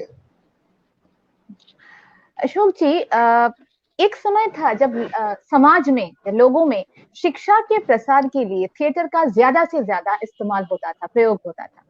आज इस परिवर्तनशील सामाजिक आर्थिक परिदृश्य को देखते हुए क्या आपको लगता है कि थिएटर का अभी भी प्रयोग हो सकता है इस शिक्षा कई तरह की शिक्षा होती है, तो शिक्षा के प्रसार के लिए क्या आज भी थिएटर का इस्तेमाल हो सकता है? अगर हाँ तो कैसे? और इसी से, इस संदर्भ में मैं आपसे ये और भी पूछना चाहूंगी, जो आजकल जो थिएटर से जो जुड़े हुए लोग हैं, खास करके जो युवा अभिनेता हैं, जो कलाकार हैं, उनके कंधे पर क्या जिम्मेदारियां पड़ती हैं? 2 सवाल। जी, सबसे पहली बात, शिक्षा और थिएटर का जो कनेक्शन है, शिक्षा जब हम पढ़ के हासिल करते हैं तो एक अलग तरह की होती है। हम कुछ भी पढ़ते हैं तो उसका एक अलग प्रभाव पड़ता है, लेकिन उस चीज को जब हम होते हुए देखते हैं, अपनी आंखों के सामने उसको घटता हुआ देखते हैं, तो वो ज्यादा असर डालती है हमारे ऊपर, हमारे जीवन पर, हमारे दिमाग पर, हमारे सोच पर। तो कोई भी चीज अगर हम पढ़ते हैं और हम देखते हैं तो जमीन आसमान का अंतर हो जाता है। तो जाहिर है अगर थिएटर को शिक्षा का माध्यम बनाया जाए, थिएटर के माध्यम से लोगों को सिखाया जाए, पढ़ाया जाए, समझाया जाए, बताया जाए, तो वो बहुत ज्यादा प्रभावी हो सकता है, बहुत ज्यादा असरदार हो सकता है। ये मेरा, ये मेरी सोच है, मेरा ऐसा मानना है। और जो आपका दूसरा सवाल है कि आज के, हाँ क्या क्या था, मैं जरा सा वो स्लिप कर मैंने गया कहा वो कि आज जहन से मेरे में। मैं पूछ रही थी कि आज की इस परिवर्तनशील सामाजिक आर्थिक परिदृश्य को देखते हुए क्या अभी भी थिएटर का इस्तेमाल हो सकता है, मतलब प्रयोग किया जा सकता है शिक्षा के प्रसार के लिए? और जो युवा कलाकार हैं, खास करके जो जी जी जी थिएटर से जी। जुड़े हुए युवा कलाकार हैं, उनके कंधे पर क्या जिम्मेदारियां पड़ती हैं? हाँ हाँ हाँ, तो पहले का तो मैंने आपको जवाब दिया कि बिल्कुल जी। शिक्षा के मामले में थिएटर का आना बहुत जरूरी है, और इससे बहुत जी। फायदे मिलेंगे, बहुत फायदे मिलेंगे इससे। क्योंकि पढ़ना और एक देखना, कोई चीज घटते हुए, उसका बहुत बड़ा अंतर हो जाता है। आप अंतर कोई चीज होता पढ़ है। के सुना रहे हैं और कोई चीज आप, किसी चीज की आप फिल्म दिखा रहे हैं, या कोई चीज, किसी चीज को आप थिएटर में दिखा रहे हैं, तो उसका एक बहुत ज्यादा प्रभाव पड़ता है देखने वाले पर, लोगों की शिक्षा पर, लोगों के संस्कार पर, लोगों के विचार पर। और जो युवा पीढ़ी है, युवा पीढ़ी डेफिनेटली, उनके बारे में मैं यही कहना चाहूंगा युवा पीढ़ी को कि जैसे हम लोगों ने जब थिएटर शुरू किया था, तब थिएटर में कोई ये नहीं था कि हमको थिएटर करके फिल्मों में जाना है या सीरियल्स में काम करना है क्योंकि सीरियल तो थे ही नहीं, टेलीविजन था ही नहीं उस वक्त जब हम जी थिएटर में गए थे। तो हमारी वैसी कोई सोच नहीं थी, हमने सीडी के तौर पे इस्तेमाल नहीं किया थिएटर को, हमने थिएटर किया थिएटर करने के लिए। लेकिन आजकल चीजें बदल गई हैं, लोग थिएटर को सीडी की तरह इस्तेमाल करना चाहते हैं कि यहाँ से कुछ सीख लो, ट्रेनिंग ले लो, फिर फिल्में, सीरियल, ये सारी चीजें खुल जाएंगी। तो उनको मैं कहना चाहूंगा कि थिएटर से जुड़िए और थिएटर को कुछ दीजिए, तब थिएटर आपको बहुत कुछ देगा। बिल्कुल, ये बहुत सिर्फ ये बड़ी सीख बात के है ये। निकल गए, हाँ सीख के निकल गए, ये कर लिए वो कर लिए, उससे कुछ नहीं हो पाएगा, ना आपका भला होगा और ना थिएटर का भला होगा। जब ये एक स्कूल नहीं है, आपको यहाँ पे कुछ देना भी है। एग्जैक्टली एग्जैक्टली जी थिएटर को जी आप अपना वक्त देना पड़ेगा, कमिटमेंट आपकी देनी पड़ेगी, वक्त देना पड़ेगा। और ये चीजें बहुत जरूरी हैं। इसके बिना ना युवा पीढ़ी का कुछ हो पाएगा। अब आप आएंगे और आप सिर्फ ऐसे शिक्षा के कुछ भी कर करा के निकल जाएंगे, ऐसे नहीं हो पाएगा। थिएटर को वक्त देना पड़ेगा, तभी आप यहाँ से कुछ हासिल कर पाएंगे। हासिल कर पाएंगे। और युवा पीढ़ी को थिएटर में आना पड़ेगा। अगर खुद को सेल्फ डेवलपमेंट करना है, अपने को अच्छा बेहतर इंसान बनाना है, तो थिएटर एक बहुत बड़ा सशक्त माध्यम है इसके लिए, अपने खुद के डेवलपमेंट के लिए, एज ए ह्यूमन, एक इंसान बनने के लिए थिएटर बहुत बड़ा मददगार साबित हो सकता बहुत है। बड़ा साबित हो सकता है जी। अशोक जी, अभी पूरी दुनिया जो है कोविड के चपेट में है, तो इस तथाकथित न्यू नॉर्मल येरा से जो हम गुजर रहे हैं, तो आपको क्या लगता है कि इस न्यू नॉर्मल येरा में थिएटर किस दिशा में जा रहा है? यह मैं जिक्र करना चाहूंगा उसके पहले जो लॉकडाउन के पहले की जो हालात थे और मेरे साथ जो चीजें हो रही थी थिएटर को लेके, वो मैं जरूर जिक्र करना चाहूंगा यहाँ पर। मैंने रिसेंटली जब मैंने अपने ग्रुप के प्रोडक्शन थोड़े रोक दिए थे फंड की वजह से, पैसों की वजह से, तो और मेन चीज थी दर्शकों की वजह से, क्योंकि मैं नहीं चाहता था कि मैं नाटक करूं और फ्री में पास बांट के लोगों को दिखाऊं, ये मुझे बिल्कुल पसंद नहीं है। और नाटक के टिकट कटाना उनको पसंद नहीं है। तो मैंने कहा अभी रोकते हैं थोड़ी देर के लिए अपना थिएटर। तो मैंने पदातिक ज्वाइन किया था। विनय भाई ने देखा, उनका भी कोई मैसेज भी था, विनय भाई का, विनय शर्मा जी का। वो कलकत्ते के बहुत सुलझे हुए, बहुत बड़े, बहुत उच्च कोटि के निर्देशक हैं, लेखक हैं, एक्टर हैं। तो उनको मैंने ज्वाइन किया। तो हम लोगों ने एक प्ले उनका लिखा हुआ, उनका डायरेक्शन दिया हुआ, हो सकता है 2 आदमी 2 कुर्सियां। इसके बहुत सारे शोज किए हमने लॉकडाउन के पहले। साल भर हम लोगों ने जम के बम्बई, पुणे, लोनावला, दिल्ली, भोपाल, आखिरी शो हम लोगों ने भोपाल में किया था, एक फेस्टिवल था। वहां से आने के बाद बम्बई जाने की हमारी योजना थी। पृथ्वी थिएटर में इसके भी शोज थे, प्लस पदातिक का एक नया प्ले जस्ट जोकिंग, ये विनय भाई के डायरेक्शन में, उन्हीं का लिखा हुआ प्ले, ये भी होने वाला था। उसकी तैयारी हम लोगों की चल रही थी ऑलरेडी। तो ये सारी चीजें अचानक रुक गई। पृथ्वी थिएटर बॉम्बे का बुक था, ये रुक गया, सब कुछ ठहर गया अचानक, एक बहुत बड़ा सूनापन आ गया। तो अब वो जो चीजें, हाँ, तो कुछ महीने का जो गैप हुआ, लोग छटपटाते रहे, हम लोग भी छटपटाते रहे कि क्या करें, कैसे थिएटर होगा। तो फिर पदातिक से शुरुआत हुई एक ऑनलाइन थिएटर की। विनय भाई ने एक प्ले शुरू किया जिसमें हम लोग 4 जने थे, मैं, विनय भाई, अनुभव फतेहपुरी और कल्पना। ये सभी बड़े अच्छे लोग हैं, थिएटर बड़े अच्छे आर्टिस्ट हैं। तो हम लोगों ने उसको ऑनलाइन शोज किए कुछ। फिर एक और प्ले था, उसके भी हम लोगों ने ऑनलाइन शोज किए, विनय भाई के डायरेक्शन में, उन्हीं की स्क्रिप्ट थी। और मैंने खुद का अपना जो मेरा ग्रुप था द अल्टीमेट थिएटर, उससे भी मैंने एक शो किया, देजा वू कबीर, एक विजय दान देथा जी की एक राजस्थानी कहानी, उसका एक स्क्रिप्ट जो मेरी वो स्क्रिप्ट तैयार थी। हमने प्लान किया था कि जून में हम लोग ज्ञान मंच में शो करेंगे। बहुत पहले बुक किया था हॉल, क्योंकि हॉल तो मिलते भी नहीं ना वक्त पे, तो वो करना था हॉल में। फिर ये जो लॉकडाउन का सीन आ गया, तो उसको भी हम लोगों ने उसको ऑनलाइन किया।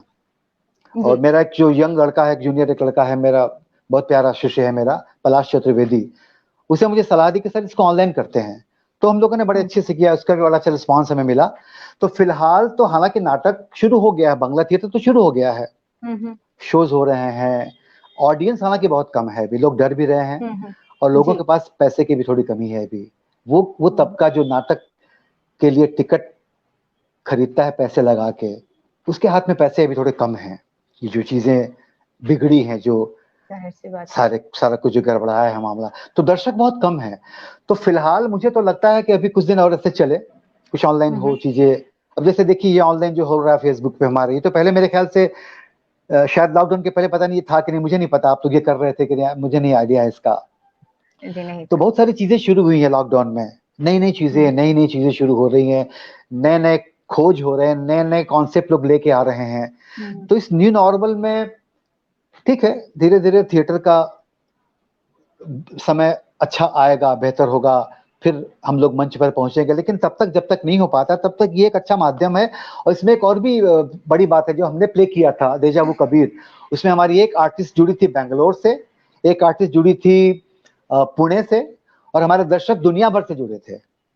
अच्छा, तो ये एक बहुत बड़ी उपलब्धि है ऑनलाइन थिएटर की, बिल्कुल जो बिल्कुल एक नई बिल्कुल चीज है, बिल्कुल बिल्कुल नई चीज बिल्कुल है। बिल्कुल। हाँ, जी जी जी जी। अशोक जी, सवाल जवाब का हमारा जो इन पैनल सवाल जवाब है ये खत्म होता है इससे। अब हम दर्शकों से सवाल उनके सवालों का जवाब देंगे, लेकिन जी। उससे पहले मैं मिस्टर अभिषेक गांगुली उनसे गुजारिश करूंगी कि आपसे, आपके साथ उन्होंने जो काम किया उसकी कुछ सुनहरी यादों को हमारे साथ साझा करें। Mister Ganguly please. Yeah, thank you, Shobhita. Ashokda, whenever I hear you, I get so much inspired. And especially, my working experience with you has been a big learning experience. আমি বাংলায় একটু বলি, কারণ তোমার সঙ্গে আমরা বাংলাতেই যেহেতু কথা বলতাম, তোমার মনে আছে আমরা একসঙ্গে দ্য রাইজিং করেছিলাম, শ্রীরামকৃষ্ণ एग्जैक्टली এবং एग्जैक्टली স্বামী বিবেকানন্দ। তো তুমি যেভাবে एग्जैक्टली লিড করেছিলে পুরো টিমটাকে, মানে প্রত্যেক দিন রিহার্সালে গিয়ে আমরা শিখতাম যে কিভাবে একজন লিডার লিড করতে পারে। এবং তোমার সবচেয়ে বড় কোয়ালিটি যেটা, মানে আমি সবসময় বলি, দ্যাট ইজ মডেস্টি। মানে এতদিনের এক্সপিরিয়েন্স, এত বড় বড় লোকের সঙ্গে কাজ করে তুমি যেটা শিখেছো ভালো, সেটা হচ্ছে অভিনয় তো শিখেইছো বা ডিরেকশন দারুণ শিখেছো, কিন্তু সবচেয়ে ভালো শিখেছো হচ্ছে মডেস্টি। অ্যান্ড একজন শিল্পীর প্রকৃত পরিচয় কিন্তু ইন মডেস্টি। সেটা so beautifully, your entire aura has that modesty all around you. তো সেই জন্য এটা একটা বিরাট শিক্ষা অশোকদা। আমরা তোমাকে এত ভালোবাসি, এত শ্রদ্ধা করি, তার মেন কারণ হচ্ছে the simplicity and the innocence which Ashok Singh symbolizes. Whenever we talk about Ashok Singh, it is a simple, innocent man. Fantastic. And আমরা আরেকটা কাজ করেছিলাম পাবলিক রিলেশন সোসাইটি অফ ইন্ডিয়ার জন্য, যেখানে তুমি এক্সপ্রেশন মেন্টর হিসেবে এসেছিলে। আমার অফিসেও एग्जैक्टली তুমি অনেক কিছু শিখিয়েছো, যে কি করে এক্সপ্রেশন দিতে হয়, কি করে হ্যাঁ অভিনয়ের হ্যাঁ সমস্ত হ্যাঁ ছোট ছোট নুয়ান্সেস। হ্যাঁ, ফ্যান্টাস্টিক কয়েকটা class journey we have class had. নিয়েছি আমি ওখানে। Yes yes correct yes correct yes. Correct. আর রাইজিংটা ডেফিনেটলি ওটা আমার কাছে একটা বিরাট So, বড় পাওনা। actor, director, mentor with 45 years long journey. না না, দারুণ। মানে আমার আমার কাজ করার অভিজ্ঞতা মানে ভাষায় প্রকাশ করা যাবে না। Over to Sharmistha. अब हम दर्शकों से सवाल जवाब ले लेंगे। बहुत सारे सवाल आए हैं, दर्शकों ने बहुत सारी शुभकामनाएं भी आपको दी हैं अशोक जी। सवाल थैंक जवाब यू का सो मच, सिलसिला। सभी को जी बहुत बहुत धन्यवाद। जी जी, सभी के सवाल शायद हम न ले पाए, वक्त की कमी है। जी जी और मैं आपसे ये गुजारिश करूंगी कि सवाल के जवाब हम बहुत प्रिसाइजली देने की कोशिश करेंगे लोगों को। जी हम जी कोशिश जी करेंगे कि बिल्कुल बिल्कुल सभी सवाल के जवाब हम दें, लेकिन जी देखते हैं। जी जी। व्हाट वाज द, अभी तक आपने जो जितने भी सारे किरदार निभाए हैं, टॉप 3 किरदार, तो उनमें से कौन से चुनौतीपूर्ण, मतलब टॉप 3 चुनौतीपूर्ण किरदार आपके लिए रहे और आपने उसके लिए तैयारी कैसे की? ओके, एक तो तस्वीर में जो अकरम खान का कैरेक्टर था, एक अपाहिज आदमी था, लेकिन वो पूरा डॉन था, माफिया डॉन था, लेकिन दिल का बहुत अच्छा था। तस्वीर ये एक दूरदर्शन का सीरियल था, बहुत बड़ा सीरियल था, बड़ा अच्छा कैरेक्टर था उसमें मेरा, एक वो कैरेक्टर। फिर धीरू भाई, जिसका मैंने जिक्र किया था, अंतोराले, जो जी के लिए था, जी बांग्ला के लिए अंतोराले। और उसके बाद मैं जिक्र करूंगा ऑब्वियसली गणदेवता शिरुपाल। जी। अब तैयारी के बारे में मैं सिर्फ गणदेवता के बारे में बात करना चाहूंगा, क्योंकि वक्त बहुत होता जा रहा है। गणदेवता की किताब अवेलेबल थी, बहुत मोटी सी किताब उनकी, ताराशंकर बाबू की लिखी हुई उपन्यास, एक बड़ा मोटा सा, वो मैंने पढ़ा था। और उसके बारे में जो पढ़ के जो मुझे पता चला था कि जो शिरुपाल का किरदार था, उसके बारे में बहुत सारा डिटेल उसमें उन्होंने लिखा हुआ था। वो क्या है, कैसे चलता है, कैसे बातें करता है, किस तरह का कैरेक्टर है वो। उससे मुझे बड़ी मदद मिली थी उस किताब को पढ़ के। तो ये मेरे लिए सौभाग्य था कि वो किताब उपलब्ध थी, और उससे मैंने काफी कुछ, मुझे मदद मिली उस कैरेक्टर को तैयार करने में। तो ये 3 कैरेक्टर मैं कहना चाहूंगा कि मेरे बहुत करीब है, ये तीनों ही character.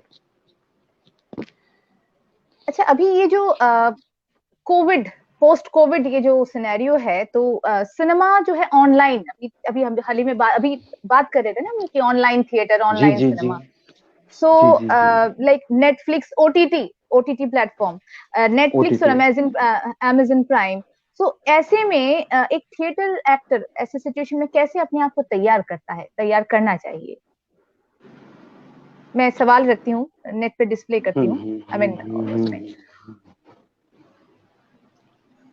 How does a theatre actor prepare in such a situation?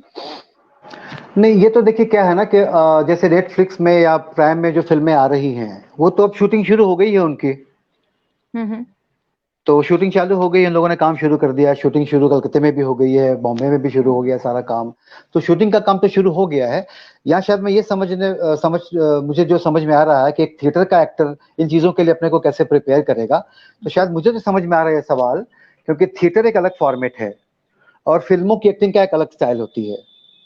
तो थिएटर की एक्टिंग और फिल्मों की एक्टिंग, ये जो फर्क है, मेरे ख्याल से शायद सवाल इसी से मिलता जुलता कुछ है। तो दो अलग अलग तरह की चीजें होती है, दो अलग अलग फॉर्मेट होता है। थिएटर में आप बहुत ज्यादा फैल के अभिनय करते हैं, बिल्कुल ब्रॉड हो सकते हैं, बहुत ओपन हो सकते हैं आप। जी। फिल्मों में जब आप क्लोज शॉट में आते हैं या मिड क्लोज में आते हैं, तो आपको बहुत संतुलित, बहुत बैलेंस से अभिनय करना पड़ता है। तो ये चीजें तो आपको खुद काम कर करके सीखना पड़ता है या लोगों को देख के सीखना पड़ता है। तो ऐसे ही हम लोग अपने आप को प्रिपेयर करते हैं। और मैंने भी जब शुरू में, जब थिएटर के बाद जब फिल्मों में काम करना शुरू किया, जो मैंने सीरियल्स किए, तो डेफिनेटली मुझे भी ये फर्क समझ में आ गया था कि ये थोड़ा अलग मीडिया है, वो थोड़ा अलग मीडिया है। तो मेरे ख्याल से शायद सवाल कुछ इसी तरह का है, मेरे ख्याल से।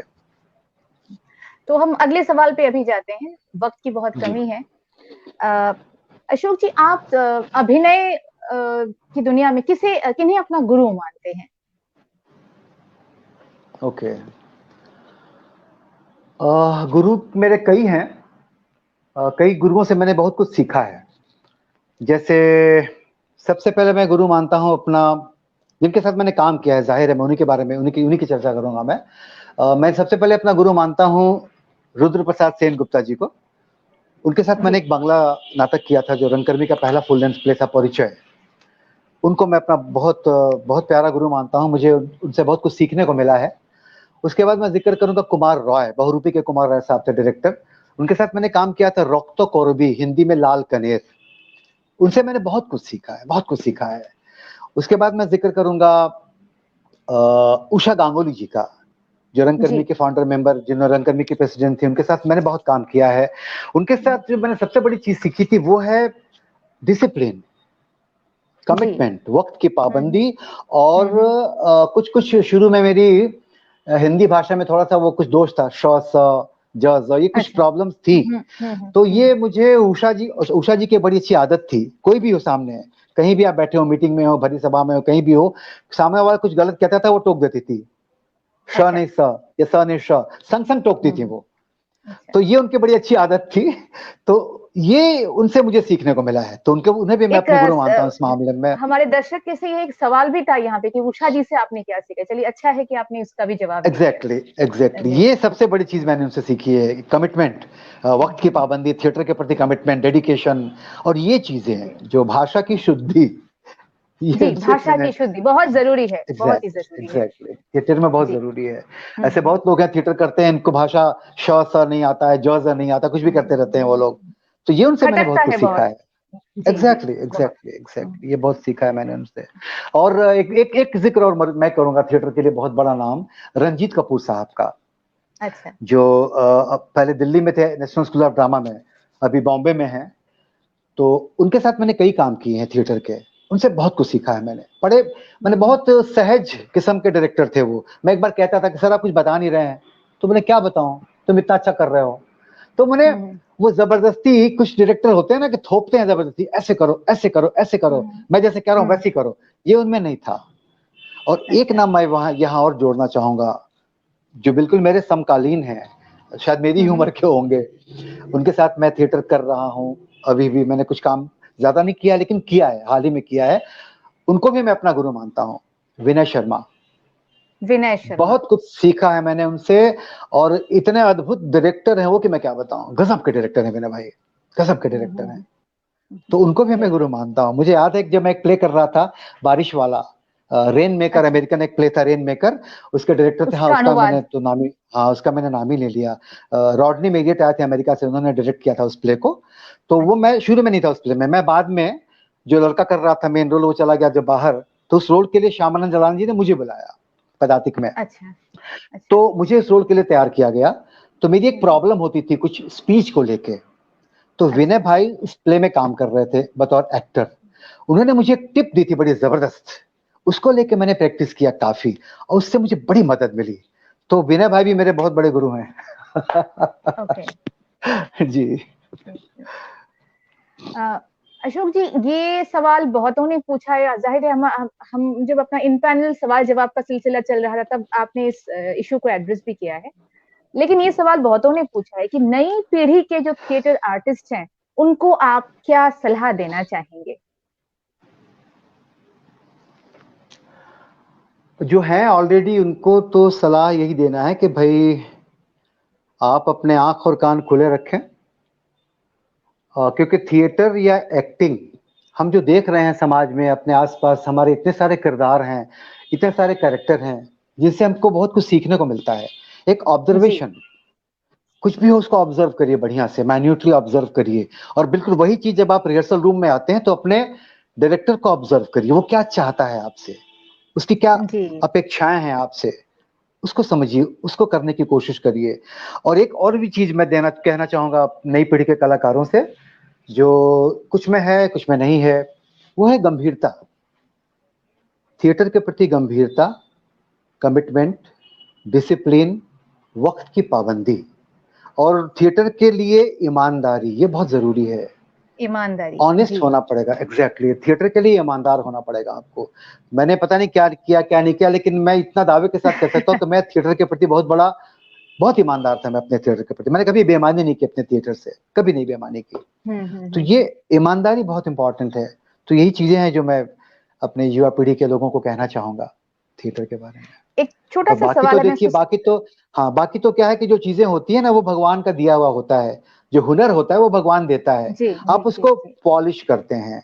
तो एक अच्छा बिल्कुल ग्रुप बिल्कुल पकड़िए, निखारते हैं एक उसको। एग्जैक्टली एक अच्छा ग्रुप पकड़िए, एक अच्छा डायरेक्टर पकड़िए।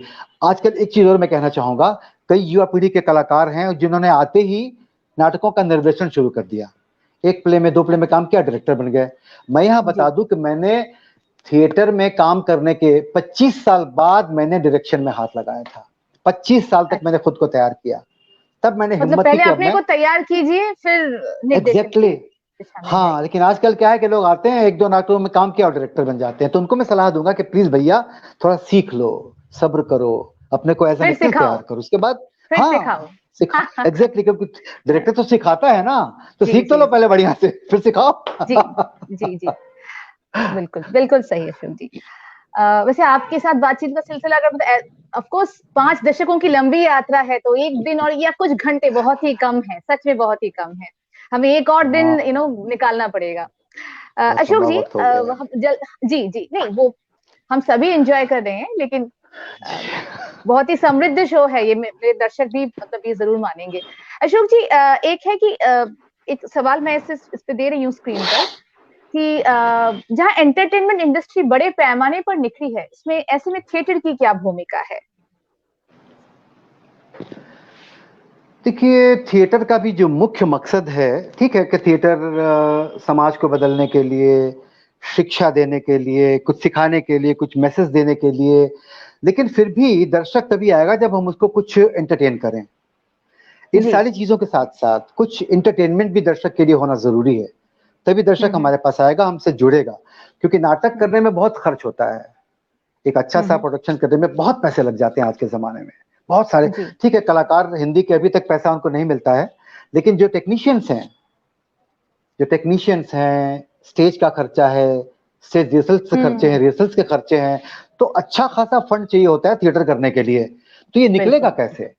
तो आप अगर थोड़ा सा लोगों के एंटरटेनमेंट का ख्याल नहीं करेंगे, तो मेरा ऐसा मानना है कि दर्शक धीरे धीरे दूर होते जाएंगे नाटकों से। और शायद ये भी एक बहुत बड़ी वजह रही है, क्योंकि अगर हम इसी उद्देश्य को लेकर चले कि हमको समाज को बदलना है, सुधार करना है, क्रांति करनी है, ठीक है वो करिए, लेकिन साथ में ये भी रखिए, ये ये ये मेरी खेलना सोच है, जरूरी है। शायद सभी इससे सहमत ना हो, पर मेरा ये जैसे मानना है एक कि संतुलित आहार होता है, इसमें भी उस हिसाब से रहना चाहिए ना, सब कुछ रहना एग्जैक्टली चाहिए। एग्जैक्टली, क्योंकि अब जहां इतने भयंकर भयंकर एंटरटेनमेंट के साधन हैं, उससे आपका जी मुकाबला है।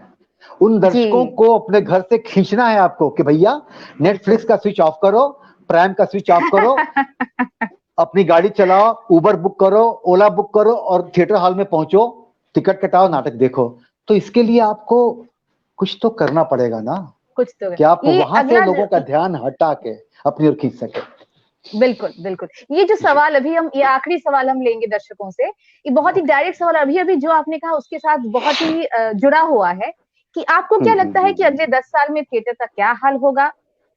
बहुत डायरेक्ट सवाल पूछा है इस पीढ़ी की हमारी एक दर्शक ने। और क्योंकि आजकल लोग थिएटर बहुत कम, थिएटर के प्रति झुकाव बहुत कम है, और film has taken over theatre, तो आप क्या कहना चाहेंगे? हाँ, ये बात मैं कलकत्ते में जो हिंदी थिएटर का जो सीन है उसके बारे में मैं इस बात से सहमत हूँ कि हमारे दर्शक कम हो गए हैं। लेकिन ये बात पूरे थिएटर के मामले में नहीं है।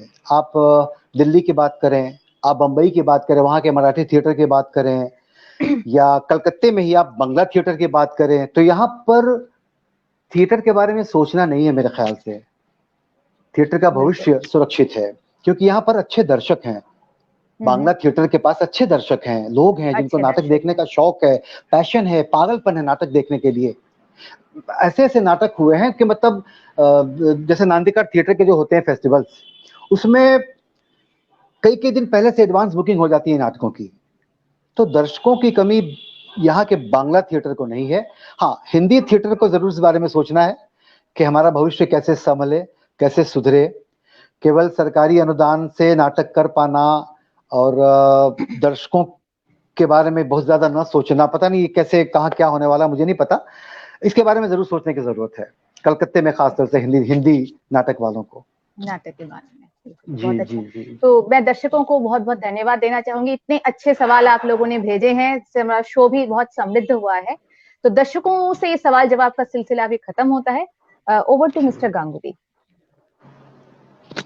Ashok, like we end the show always, we obviously thank the guest who has come, and we thank you right from our hearts that you have given your valuable time. But we do not let you go without you giving us a gift.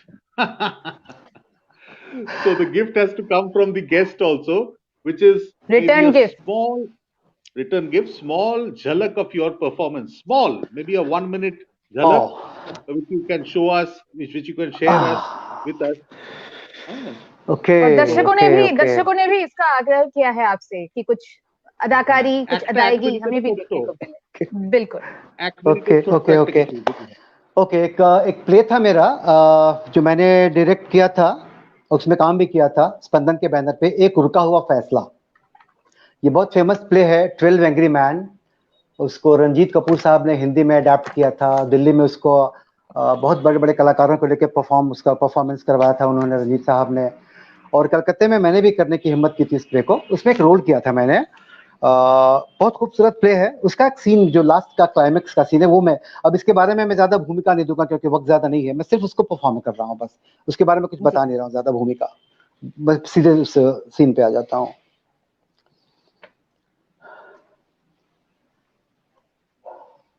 अदालत में कही हुई हर बात, हर गवाही ये साबित करती है कि वो लड़का गुनहगार है।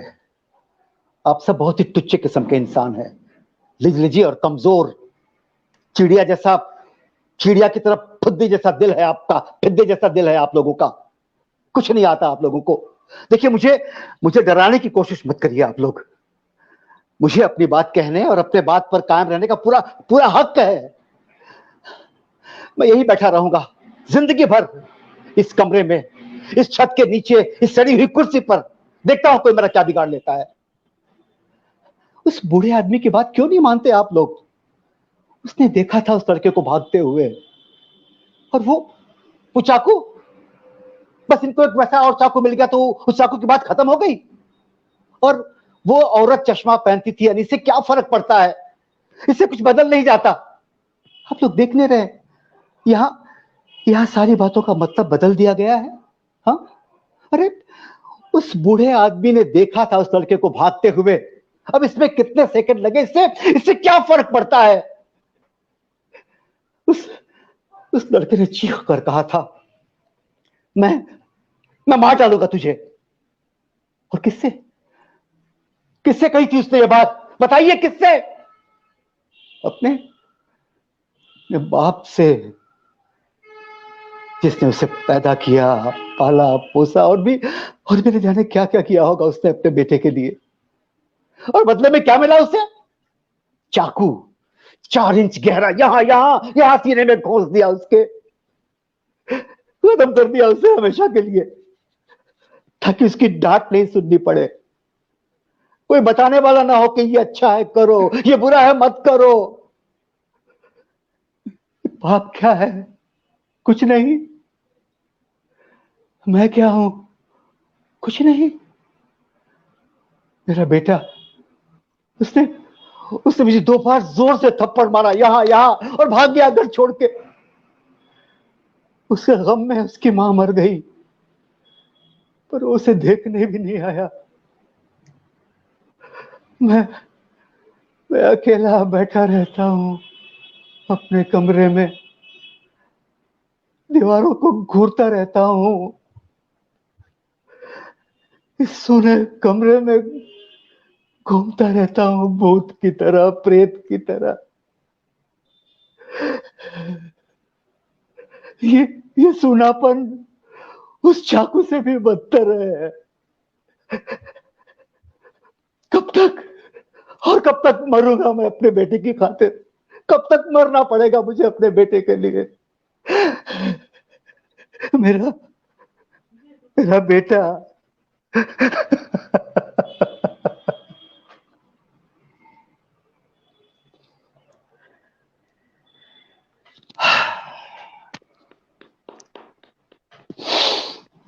स्पेलबाउंड।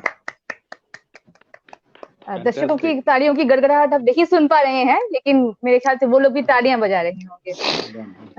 अभिषेक जी, आप कुछ कहना चाहेंगे या फिर हम आखिरी चरण पर हैं अभी अपने we can wind up because we are already quite late. Thank you once again, Ashok da, for coming and being at Takes and Talks. Over to Shormisha. Thank you so much. Ashok ji, आप आज हमारे बीच में आए, आपने takes and talks में शिरकत की, आपका बहुत बहुत तहे दिल से हम शुक्रिया अदा करते हैं।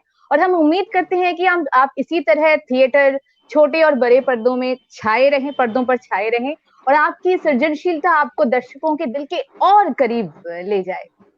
बहुत बहुत धन्यवाद हमारे शो में आने के लिए। और उम्मीद जी, आप लोगों का भी बहुत बहुत शुक्रिया, आपने मुझे इस काबिल समझा और मुझे यहाँ लोगों के सामने आने का मौका दिया। Thank you so much. Thank you so much. उम्मीद है हमारे दर्शकों को भी आज का ये एपिसोड बहुत ही अच्छा लगा होगा जीवन के रंगमंच पर। और जैसा कि मैं हमेशा कहती हूँ, टेक्स एंड टॉक्स आपका अपना शो है, it's your very own platform.